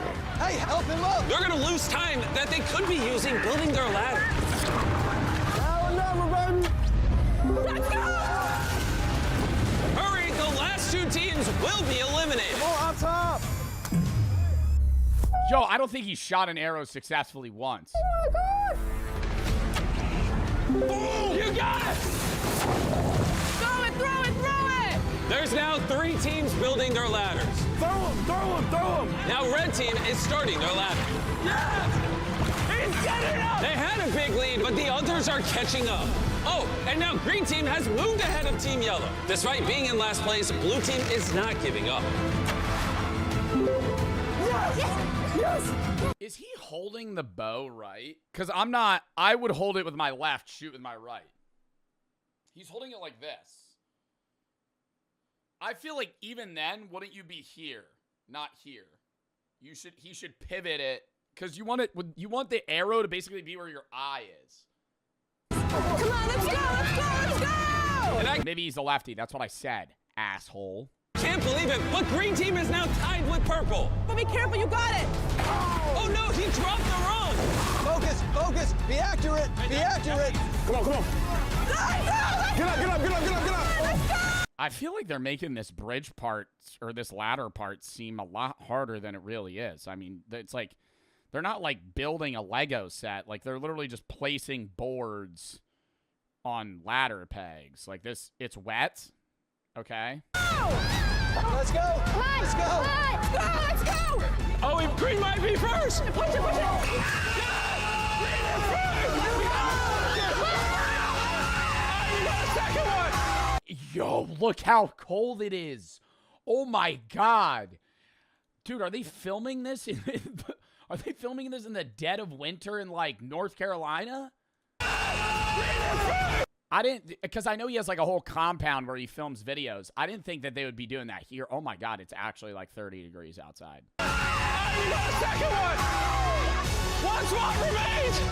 One spot remains! Go now! Hurry! Hurry! We gotta get one first!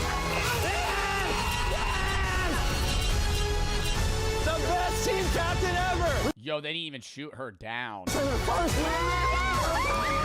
You now have a 1 in 12 chance of winning that $250,000. Number 7 right here. We couldn't do it without him. Blue, I'm sorry. You can put the bow down. You've been eliminated. So now, there's 2 teams over there that did not make it. This part sucks. This part is not fun to watch. Come here, girl. Come here. You're okay. Look, you made it. You were the top 4 girl. Did you hear that? You were 4th and you are 8 years old. Bad draft. Bad draft. What could I say? Hey, you got a first round pick. He ended up being a one season guy. Ended up getting put on the practice squad, and then he got dropped. You know, it's just bad draft. And you were 4th place girl. Sadly, these 2 teams were eliminated. They played very well. I'm sorry it didn't work out. You still are strong. Thank you. You're welcome. The other 12 of you, follow me to the next game. Take off your blindfolds. You are now on a soccer field floating in the sky. I need the 6-year-old to step forward. Yes. You're gonna pick one of these contestants to compete against, and then you're gonna choose, do you wanna be the goalie or the penalty kicker? Oh my God, yo. I would never lose this. I would never lose this. Oh my God. Who's that one guy where he gets hit in the face with the ball every time in like volleyball and soccer? That would be me, dude. You could break my face.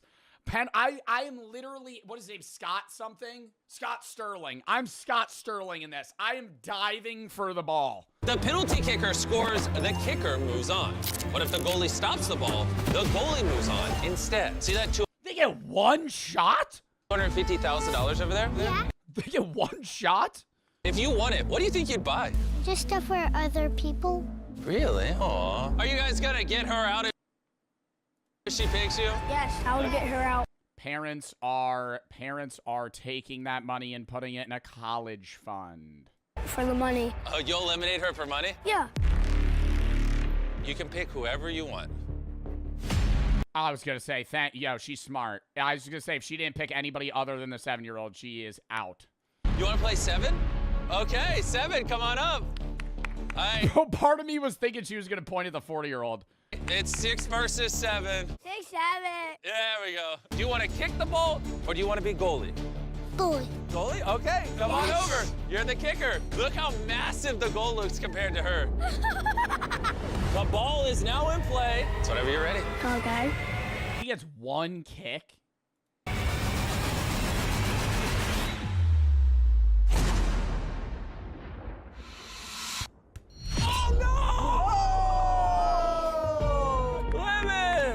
try, girl. This is hard because you're very adorable, but you have been eliminated. I'm sorry. Do I go down the stairs? The only way off is to jump down there. Goodbye, Limit. Bye. Don't worry, there's a... Why do we always, like, CGI? I feel like this is probably, like, 6 feet off the ground. I don't understand, like, we're at a soccer pit in the sky. Like, why can't we just be in a soccer arena? big foam pit down there. Let's keep playing. Will the youngest please step forward? Come on over here, 10. Who are you thinking? Her. 19? 19. Oh my gosh. I'll be the kicker. I'll be the kicker. And you think you can take her on? It's because she's a girl. I feel like she's gonna be too slow. She's done. She's done. I'm not gonna lie. I'm not like, I don't like the, you know, the reasoning, because obviously he's like, oh, it's because she's a girl. But like, out of all of the other picks, I would, if I was 10, I would also probably go against her. It is sexist, but I'm saying like, my reasoning wouldn't be it's because she's a woman. It would be, well, the other guys look very athletic. I don't think she statistically would be the best at soccer. It's in play. Take your time. There's no rush. He just chunks the ball over the fucking net. That would be hilarious. Oh, no, that windup was bad. She saves it. Yeah, she saves that. No, Jimmy! Okay, bye. How do we make a pick here, 12? 22. 22? You didn't even want to think on it. 22? Why are you going against 22? I'm picking the 40-year-old. What? What? You just picked the most athletic guy in the room. Why would you pick him? I'm not picking 22 or 28. Anybody else would be a solid pick. 12 is the kicker. 22 is the goalie. Oh, he is moving. Any man's game. Take your time, no pressure. Oh, he's just going for it.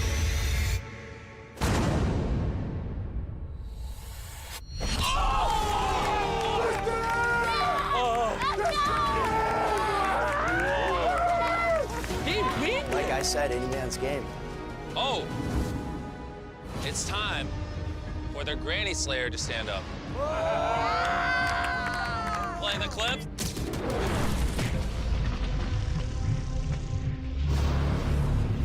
Thinking 40. I think he's sleeping on me. Oh, okay. I'll be kicking. I'm also picking 40. I don't think anybody else. I'm picking 40. Then I'm probably picking whatever this guy is, 30-something. Then 35, 28. On me. Oh, okay. I'll be kicking. You want to look at the Whatnot logo, the sponsor of this video? Oh, I'm looking at it. We're actually giving away over $1 million on Whatnot, but I'll tell you about it later in the video. Yo, did anybody solve his fucking puzzle? It's live. You touch it, it's your kick.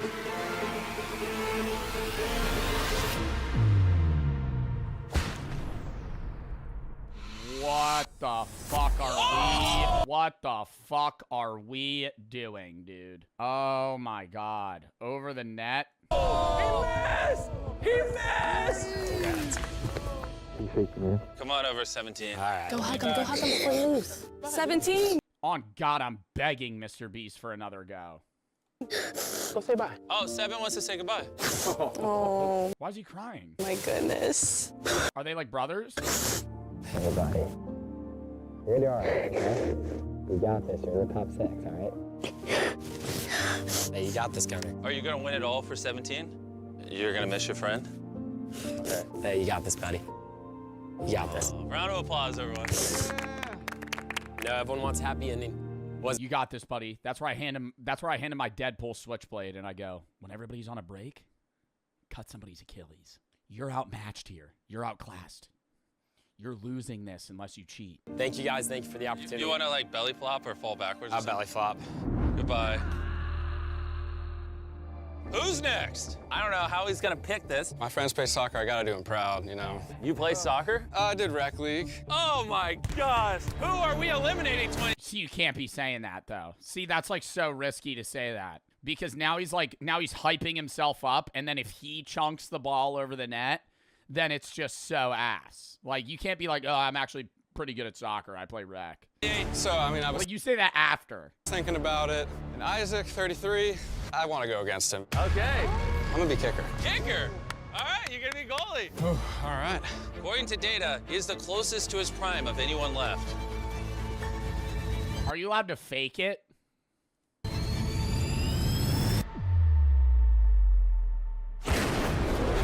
Oh my gosh! Whoa, that was a rocket. Thank you. That was a freaking rocket. Hey, nice job, man. Thank you. Oh!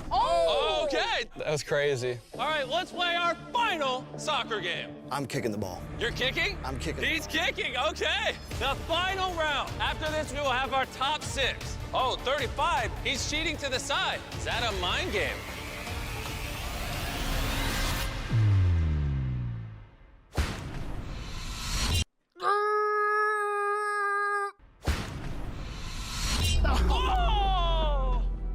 Oh, yo, dude, $250,000 on the line, bro, and you just rip it 20 feet to the right.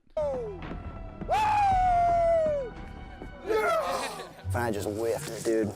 If it makes you feel better, I get him trying to fake it. I don't think you could have kicked it any worse. Don't kill me. Now we have our final 6. One of which will win $250,000. Let's keep going. We're about to push these contestants to their absolute limit. Come on in. Whoa, yo. No. Go stand on the tower that matches your age. This is crazy. Each of you have a rope with a mannequin weighing exactly 10% your body weight on the other end. And every 5 minutes, the weight will increase by another 10%. And the only rule is, don't drop your mannequin. I am locked in on this for actually an hour. I am 10% of my weight. I feel like this is so easy. Yeah, number 7's cooked. Just off of sheer body weight, like he's not going to be able to hunker it down. Guards, hand them their rope. Let's find. Being like 180 is the best weight for this game. Like calisthenics. Like the guy that's like age 35, he's probably like 220. That's so fucked. Because like after 30 minutes, he's just going to be casually holding like 80 pounds. Find out who wants to win this $250,000 the most. And we're off. I'm scared. My fingers hurt. Is this hard for anyone? Fingers hurt 7 seconds in. Not at this weight. No. Okay. All right, it's been 5 minutes. Bring up more weight. Whenever you guys are ready to drop, just drop it, okay? This is so bad. My fingers already hurt. 10% of your body weight has been added. Are you allowed to wrap it around your wrist? I would just do that. Or do they have to grip strength that shit? My hands sweat like crazy. That'd be my worry. How's it feel? This is a little harder. 10% makes a big difference. 19, are you struggling? My fingers hurt. Go, let it go then. It's been 5 minutes. Guards, come on up. No! All right, clip them all in, guards. No way. This is now 30% of your body weight. Can you just sit on the ground? I feel like I would sit down. 12 is struggling. You really got to dig deep right here. This is why you shouldn't be eating that junk food, 12. Shots fired. 12, what do you want to see? Oh! Oh my gosh. Oh, wait, is she about to get out as well? 19. Go ahead, 19, go, let it go, let it go. 19, you joining him? Let it go, let it go. Are you joining him, 19? Are you joining him? Let it go, let it go. Let it go. Oh! Yes. We lost another What? Drop him. I'm sorry, 12. Drop me. Oh, all right, we're going until 2 more of you are eliminated. I'm a 7-year-old and I'm against 3 grown men. He's on his villain. Yeah, you're also holding 10 pounds, you chud. He's over here holding fucking 90. I'm sorry, that was rude. I want the 7-year-old to win. Before we add any more bags to your mannequins, I have something fun I want to show all of you. You guys want to see something cool? Okay. Chandler, bring it on out. You said he'd lose? Well, I said I would give him a switchblade and then he would cut the legs of the other contestants because I thought it would be like a running race. This is a very fair athletic competition because it's 10% of body weight. Let's spice things up a little bit. Hopefully I don't drop mine on that. Wait, hold it. You might not want to drop. This is not a good time to lose because of what I'm about to say. Oh, no. 40. It's unfortunate 40 dropped. As I was about to say, whoever gets out next will go home with this brand new Tesla wrapped with the Whatnot branding. Man, When the Tesla rolled out, I was like...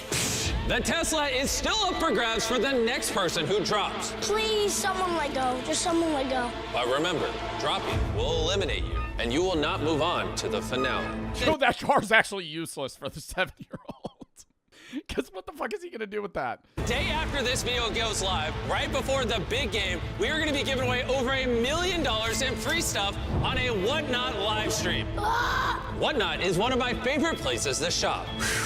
It's basically a live shopping app where you buy, and tomorrow, anywhere else in the world, you can $50,000 Lamborghini, a jet ski, as well as everything you see here. This 50. You guys want to know the craziest part about all these prizes, the cars, everything? What? We're giving it away for free. Please, just someone let go. That's all you, man. Go ahead, Follow me on Whatnot, and while you're waiting for the stream, I have some exclusive Beast Games merch available on my profile. Don't miss this internet-breaking $1 million live stream February 8th at 10 a.m. Pacific Time, 1 p.m. Eastern. I'm the final two! You're in the final two? Yes! Yeah, you can drop it if you want. Yo, if the 28-year-old wins, this is literally like, this feels like a science experiment where we were like, the prime age athletically and mentally is 28. That was brutal. It just slipped the drop. At least you won a brand new Tesla. It's all me, though. May the best man win. Drop one! All right, yeah, now that, yeah, somebody said wins in basketball. They 1v1 in basketball. All right, you guys are going to have street rules. Street rules 1st to 11. You two ready for the final game? Yeah.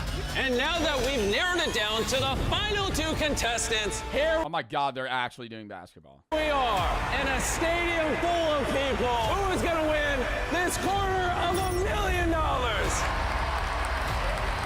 Our first competitor has dominated every challenge this video. Everyone give it up for 28. Wait, why do you think they're booing you? I think they're booing me because they know I'm competing against a 7-year-old. And 28 here. Yeah, this is pretty. Yo, like he can't win and not seem like an asshole. Like, Mr. Beast at a UNC game is going, all right, we're gonna match this 28-year-old against a 7-year-old. Is going to be going up against a 7-year-old.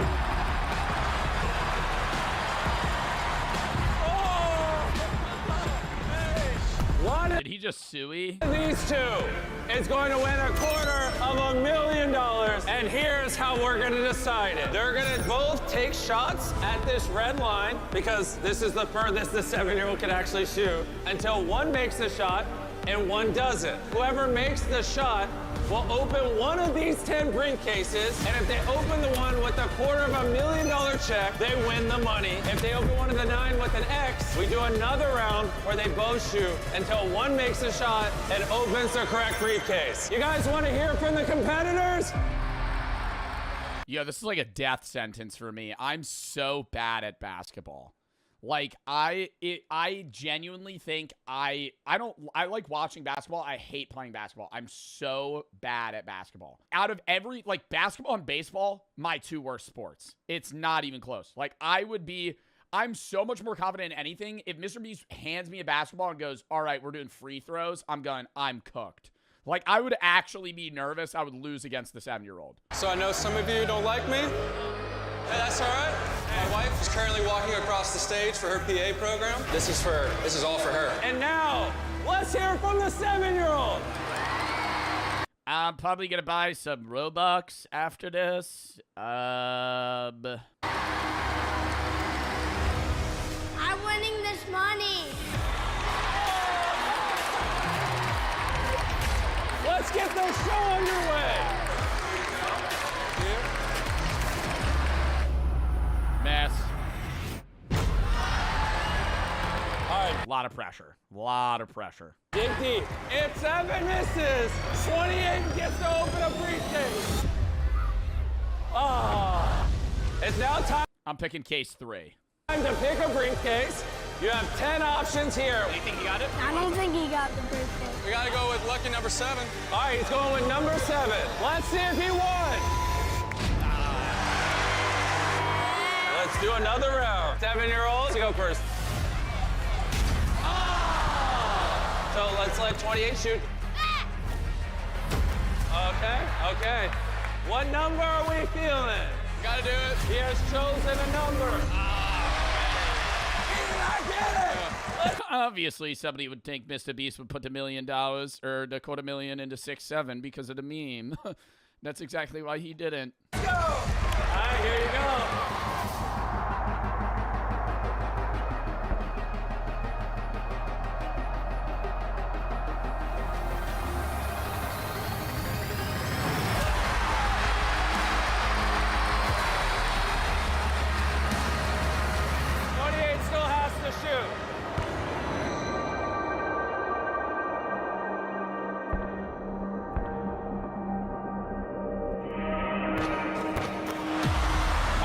Shoot again because he made the shot.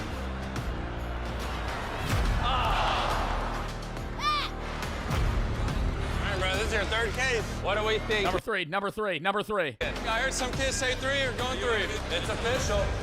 Did he win? Whenever you're ready.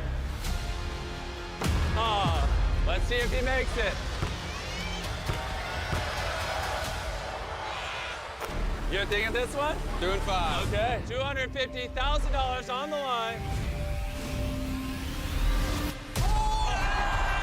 He won! 100 people across 100 ages faced a series of athletic Yeah, he's spamming L, bro. challenges. And 28. I know all the UNC people were like cheering for the kid, but if they were in the position, they would be like, I'm winning this. Like, Came out on top as the peak of athleticism.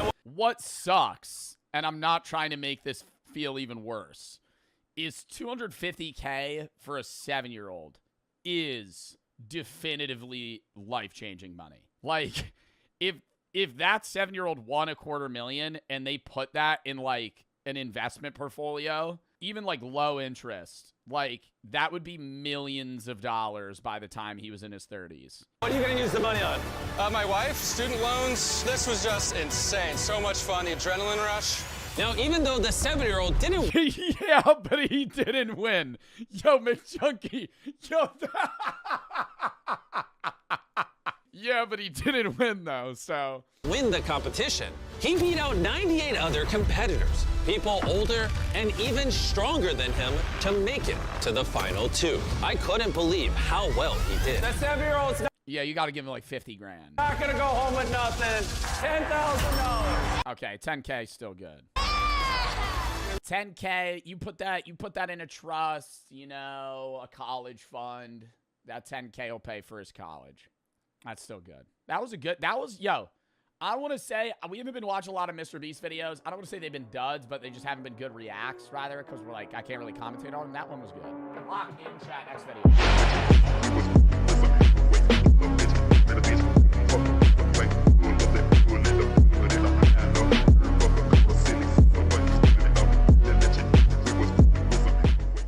Casually explained, the global military superpowers. While we all know there's nothing we can do to improve our own lives and it's best left to whoever's in the White House, it's also the case that the people at the top of our institutional hierarchies have more than just the clamoring citizens to answer to, as they have real issues on the global stage they have to make worse. Meaning, in order to actually understand the larger scale objectives of a nation, we have to zoom out and view every country like we're playing Civilization, and we're in charge of large-scale decision-making for the country's resources and political interests, rather than viewing the world as a citizen from that country. A good example of this is that in economics and politics, everyone says that America is the most powerful country in history, as they have the best technology and are the richest civilization of all time. Then immediately everyone in the comments... But we're the richest civilization by GDP. We're not the richest civilization by individual. I feel like that's such a gross inaccuracy. People always go, the U.S. is the richest country in the world. Yeah, but the majority of that wealth is held by the people that are at the top, right? The average income of somebody in the United States, we're not even like top 10. Like, actually, I gotta look that up.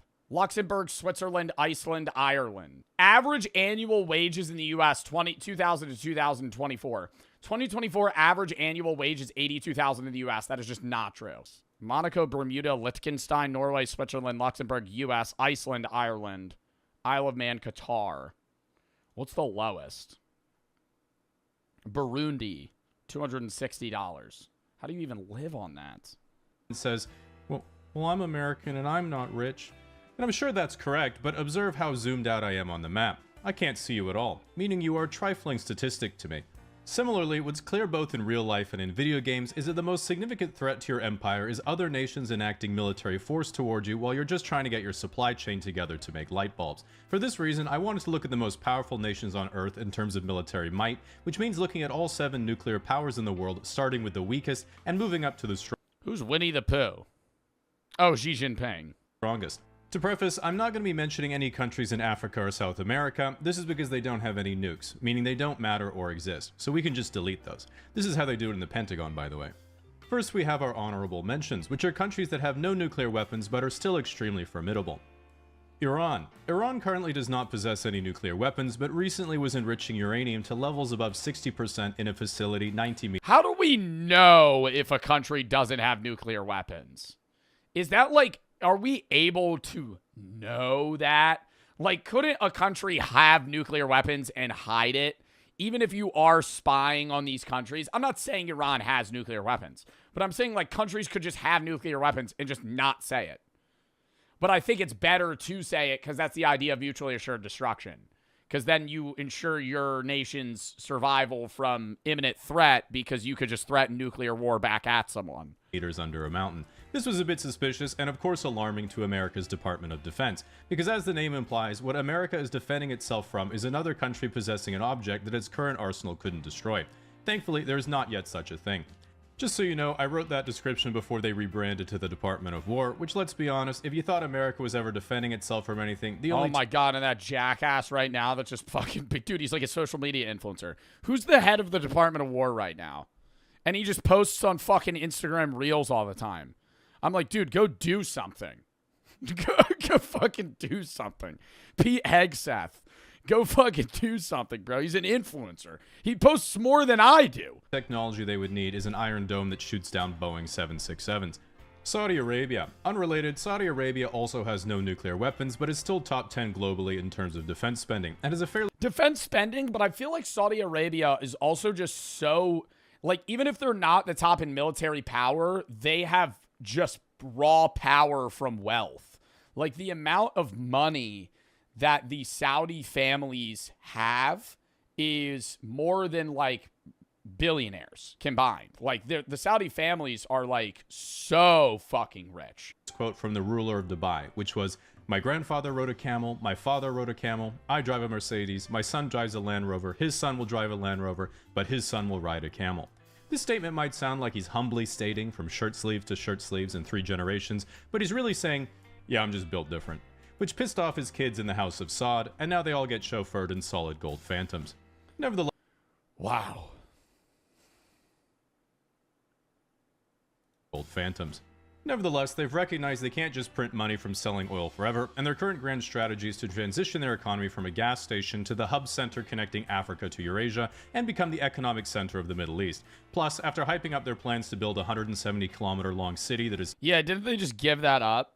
I feel like Saudi Arabia starts so many, like, trillion-dollar projects that they just fucking shit out for 6 months and then go, never mind.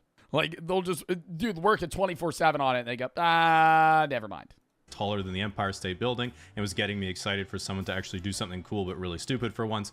They shockingly paused construction, and were then like, maybe we can turn it into an AI data center instead. Oh, is that what they really did? 7 as the weakest nuclear superpower is Israel. This is because Israel has no nuclear weapons, as it has committed to keeping the Middle East denuclearized. But they have stated that while they have no nuclear weapons, if they were to come under a mortal threat, they would be forced to use them. After turning the Gaza Strip into the Gaza Strip of all previous civilization, their current geopolitical objectives are to deal with international social outrage over their use of brutal force over a weaker territory by using their enormous political and media influence to convince radicalized Americans that they don't have enormous political and media. You're going on the Nelk podcast. So, Mr. Benjamin Netanyahu, what is your favorite hamburger? Number 6, North Korea. North Korea is estimated. North Korea's the number 6 military superpower. I feel like that's just because they constantly threaten nuclear war. Like, there's no way North Korea is the 6th strongest nation militarily. To have about 50 nuclear warheads, although they're far more powerful and effective than any other nation's nuclear warheads because Kim Jong-un personally guides each to their targets, always knows where they'll land, and never makes a strategic mistake. Their current geopolitical objective. Yo, the shit that was really funny was when they launched that. You see when they launched that military boat and it sunk in front of Kim Jong-un? It's not funny because he probably killed people after that. But what boat was that? Slipped into the water, bow remained on shore. Hull damage and compromised the boat as a whole. Wow. Objectives at home are to continue launching ballistic missile tests over South Korea in order to further refine their capacity for strategic inaccuracy.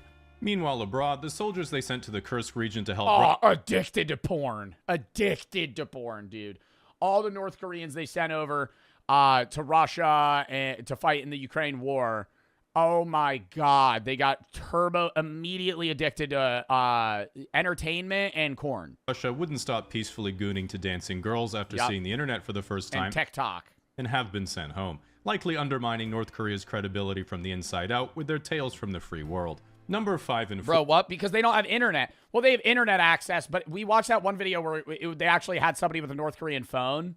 And, dude, it's like all monitored. It randomly takes pictures of your phone. You can't access the majority of things. You can't download VPNs. Only approved apps and things are even downloadable on your phone. You constantly have to get it refreshed. Like, if you're on Wi-Fi or a phone in North Korea, that shit's about as useful as, like, a Leapfrog tablet in 2010. So when they went over to Russia and they had basically unmonitored internet access, they shit their pants. 4. Pakistan and India. While even bigger in population than China with 1.45 billion people, India doesn't yet have anywhere near the wealth nor industry. Pakistan is much smaller in terms of population with about 250 million people, and even with half the GDP per capita at $1,500, it's still more than enough to secure strong borders around India, as both countries have about 200 nuclear weapons. Pakistan has significant trade and alignment with China, which allows China to strengthen their access through continental Asia and into the Middle East, whereas India is more aligned with the West, securing maritime trade and allowing them to bring you DoorDash anywhere in the world. Now we get to the top 3, which are considered the real major superpowers in the world and a major jump up in power level from everyone else. Russia. Russia is by far the weakest of. It's going to be Russia, China, US. Russia's weak right now because they're going through all of their gold reserves. Isn't Russia just like burning cash fighting Ukraine right now? And like, what I think the person that runs the central bank in Russia went out again. The only woman or person in general that is able to speak out against Vladimir Putin is the leader of the central bank, because they have to be like outwardly honest about how their country's doing, at least to Putin. And she went out and was like, yeah, we're doing like really fucking bad. And then now she's not allowed to speak about it anymore. Its greatest strength is its enormous abundance of natural resources and sheer landmass, meaning they have access to the Arctic Ocean, the Black Sea and the Mediterranean, and land trading routes to China, Europe hypothetically, and the Baltics. While obviously a shadow of the Soviet Union, a lot of analysts are downgrading Russia's superpower status even further, as their military capacities seem much weaker than previously thought, and Western sanctions mean they're extremely reliant and arguably at the mercy of China as a primary trade partner. While Russia isn't overwhelming in terms of strategic military power, they are— Dude, take this with a grain of salt from 23-year-old Twitch streamer. I think China, in the way that they're going, is probably going to be making more money and more powerful than the U.S. at some point. China prints money. They fucking sell everything to everyone, and it's like not even close. Like, they fucking purposefully, artificially devalue their own dollar, and then their government just has so much money to spend on anything. Are basically unconquerable because they have 6,000 nuclear weapons, which is more than America. And so it's kind of like fighting a Voltorb who might just get pissed you're winning and at any moment self-destruct. Meanwhile, Putin says that pretty much all of Russia's military actions are not for conquest, but preemptive self-defense from the expansion of NATO. For people who are not aware what NATO is, if you ask a Westerner, we would say it's the political and military alliance formed between the United States and Western Europe after World War II that was then extended to more Eastern countries over time as they wanted trade relationships with the West and security guarantees for themselves after the collapse of the Soviet Union and the formation of a still threatening modern Russia to their east. This is of course my Western bias speaking, because you ask Putin what NATO is, he would say, Mordor. At any rate, it seems unlikely any further land conquest is going to occur after Ukraine, because what was supposed to be a quick little pro-gamer move that everyone was going to ignore ended up looking like this on the live conflict map in January 2023, and this is what it looks like 3 years later, so you can make up your own mind what that means.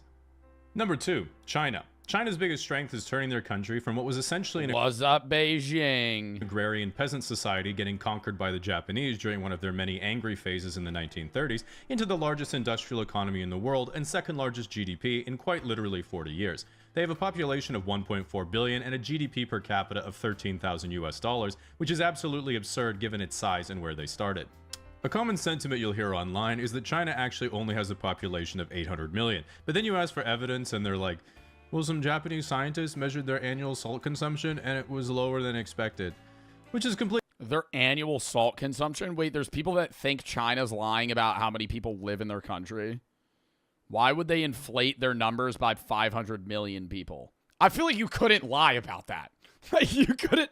Why are viral products so bad? The internet has turned buying random junk into a personality. Every other week, there's a must-have product blowing up, and if you don't own it, people... Bro, the worst one, okay, not a you-own product, but everybody was raving about the chamoy pickle. I will stand by that looking so gross. Like a jelly. It's like a pickle that's, like, wrapped in, like, Gushers with, like, hot sauce on it. Oh, I understand it's like hitting the salty, sweet, like sour, like vinegar-esque taste, but that's like a culmination of all of those sounds really gross. And then buying it on the TikTok shop and it's showing up a month later, like in your fucking mail lockbox in the hot sun in the summer. Ooh, my chamoy pickle's here. Ew. Fucking, act like I'm you're living not in eating that. the Stone Age. TikTok makes it look like these things are magical, life-changing, revolutionary, but when you actually get one, it's always the same story. It's just a regular product with good PR. And oh my god, I thought that was a chamoy pickle. It was a gold labubu. And it's never something useful. It's always cups, drinks, pillows, headphones, basic stuff we already had. But people fall for it every time because nobody wants to admit they wasted money on something mid. So instead, they hype it up like it's the best thing ever just to feel better about blowing. Yo, it really is like that, though. You get on a hype train, bro. I swiped up to get iced up by Supreme Patty. And I tried to reason at the time that it was a good purchase. I bought the free chain. I was that guy. I was early on into this era. I know we're talking about viral products in today, but I think I was one of the people that fell for the start of those products. You were like 11 years old. I know. But I remember being like, this is good value. This is a sick chain. I know it's fake. But it was only $10 in shipping. It was free. $10 in shipping's where they get you because the chain's worth 30 cents. Anyways, yeah, today it's like Labubus and all that stuff. You hop on the train, in the back of your subconscious, you're like, this is lame as fuck. But everybody else is hyping it up, so you also hype it up to make yourself feel better about the fact that you wasted $60 on a fucking Labubu. The truth is, these products don't blow up because they're good. They blow up because they look good in a 15-second TikTok. It's not about function. It's about clout. It's oh my god, Dubai chocolate. Fuck Dubai chocolate. Dubai chocolate. You gotta try out the Dubai. Bro, it tastes like a Kit Kat bar, bruh. It tastes like a Kit Kat bar with pistachios. I've had it. The Dubai chocolate's so fucking good. No, it's not. It's good. It's chocolate. It's fucking candy. Okay? Like, stop acting like God is touching your head while you're eating this. Okay? Like, that's not what it feels like. That's not what it tastes like. It's okay. It's not that good. Consumerism dressed up as a trend. It's so good. No, it's not. People like the fucking texture. And everybody's too busy posting about. You had it on Temu? I did have a Temu Dubai chocolate. I had another one too. And they were good. I liked them. I would eat them. But I'm not going to sit there and be like, okay, you guys. I just tried the best product I think I've had in so long. Look at this. They always make the weirdest sound. Look at the cross section. Look at the pistachio crumble. Bro, who gives a fuck? It's Dubai chocolate. That'd be like me going on TikTok with a Kit Kat bar and being like, look how fucking good the texture is. Look how formulated it all is together. So today we're going through the most overhyped product the internet has ever lost its mind over. The stuff people pretend is life-changing when really it's just a waste of shelf space. All right, let's start it off by upsetting some people. Crumble cookies. Listen. Oh my God. No, crumble cookie. You weren't there for a crumble cookie before it was hype. And I'm not trying to be like one of those people that only likes niche things and when shit gets popular, it gets bad. Crumble cookie isn't even cookies anymore. They sell like fucking mini cakes, okay? This ain't a goddamn bakery, buddy. This is a cookie shop. All I want to buy is a cookie, okay? And then when you have the influencers being like, oh, look at this week's crumble cookies, you're going to die of a heart attack by the age of 55. And I'm not saying I'm healthy by any means, okay? I have a lot of fucking health problems and shit that I fucking should probably stop doing. Marijuana. If you're eating 4 crumble cookies a week, those are bad for you. Like one crumble cookie is like 700 I don't even know how many calories it is. It's like fucking 35 grams of saturated fat. 700 to 800 calories for one cookie. Motherfuckers be sitting down in a TikTok review and eating all 4. Listen, I'll be fair, crumble isn't the I think I'd die in my car after I hit fucking stop recording and post it. worst thing in the world. Some of the cookies taste all right, but the way that You start feeling like when you're fucking too high and you just start freaking out about your heart rate. Finish the crumble cookies. I'm just sitting in my car. I just start hearing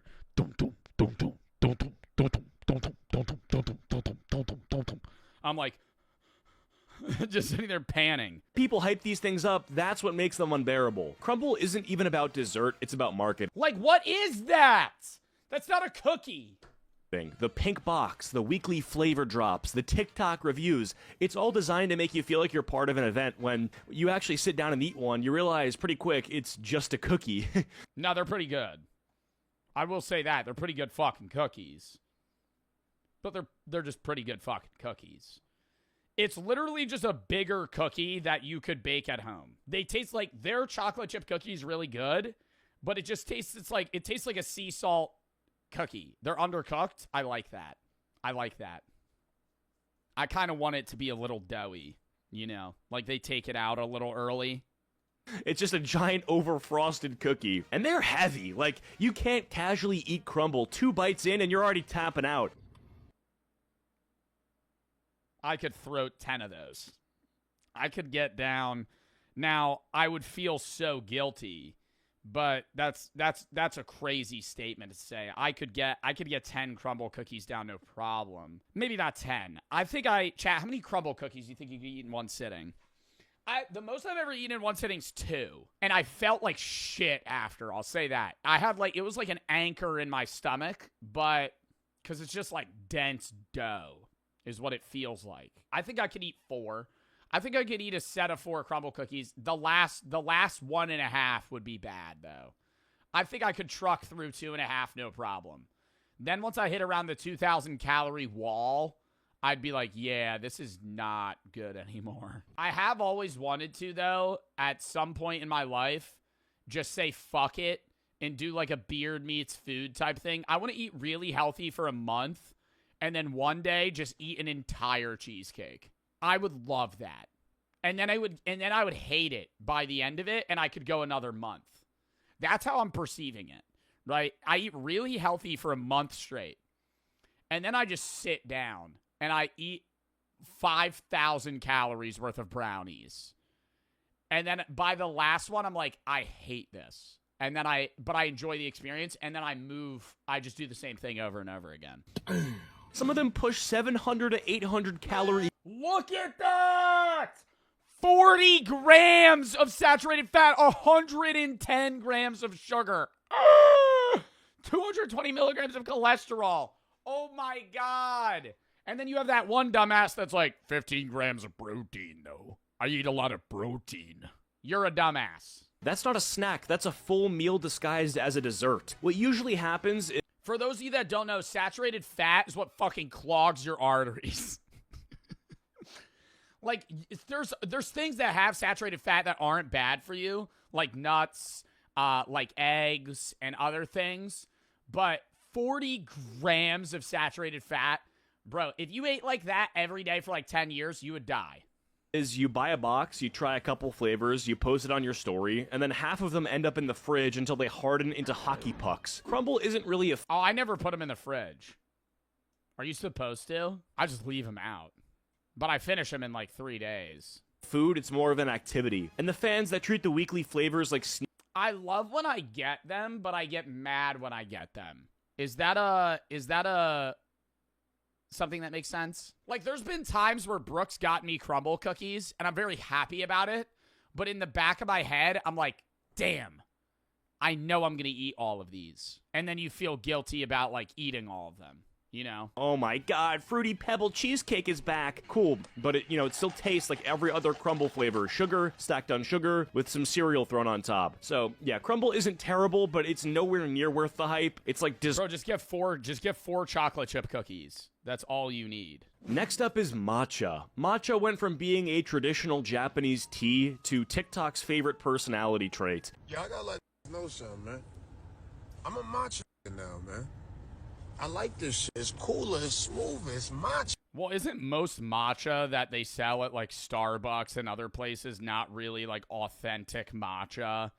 It's just like flavor blasted full of sugar and other shit. Like, it's not real. Like, you're not just drinking straight up matcha. You're drinking like the Americanized version of matcha. Every influencer is holding a $7 green latte like it's liquid enlightenment. And here's the thing, it looks cool in photographs, it looks nice, but the matcha that most people drink tastes like chalky grass. Like, let's be real, half the matcha lovers aren't in it for the flavor, they're in it for the aesthetic. It's the official drink of... It's not even in it for the flavor. Like, I don't drink matcha, but I like other teas.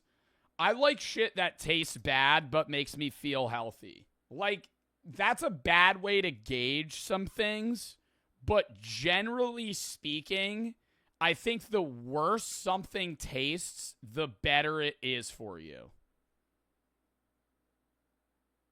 Like kale or spinach. Like, stuff like that.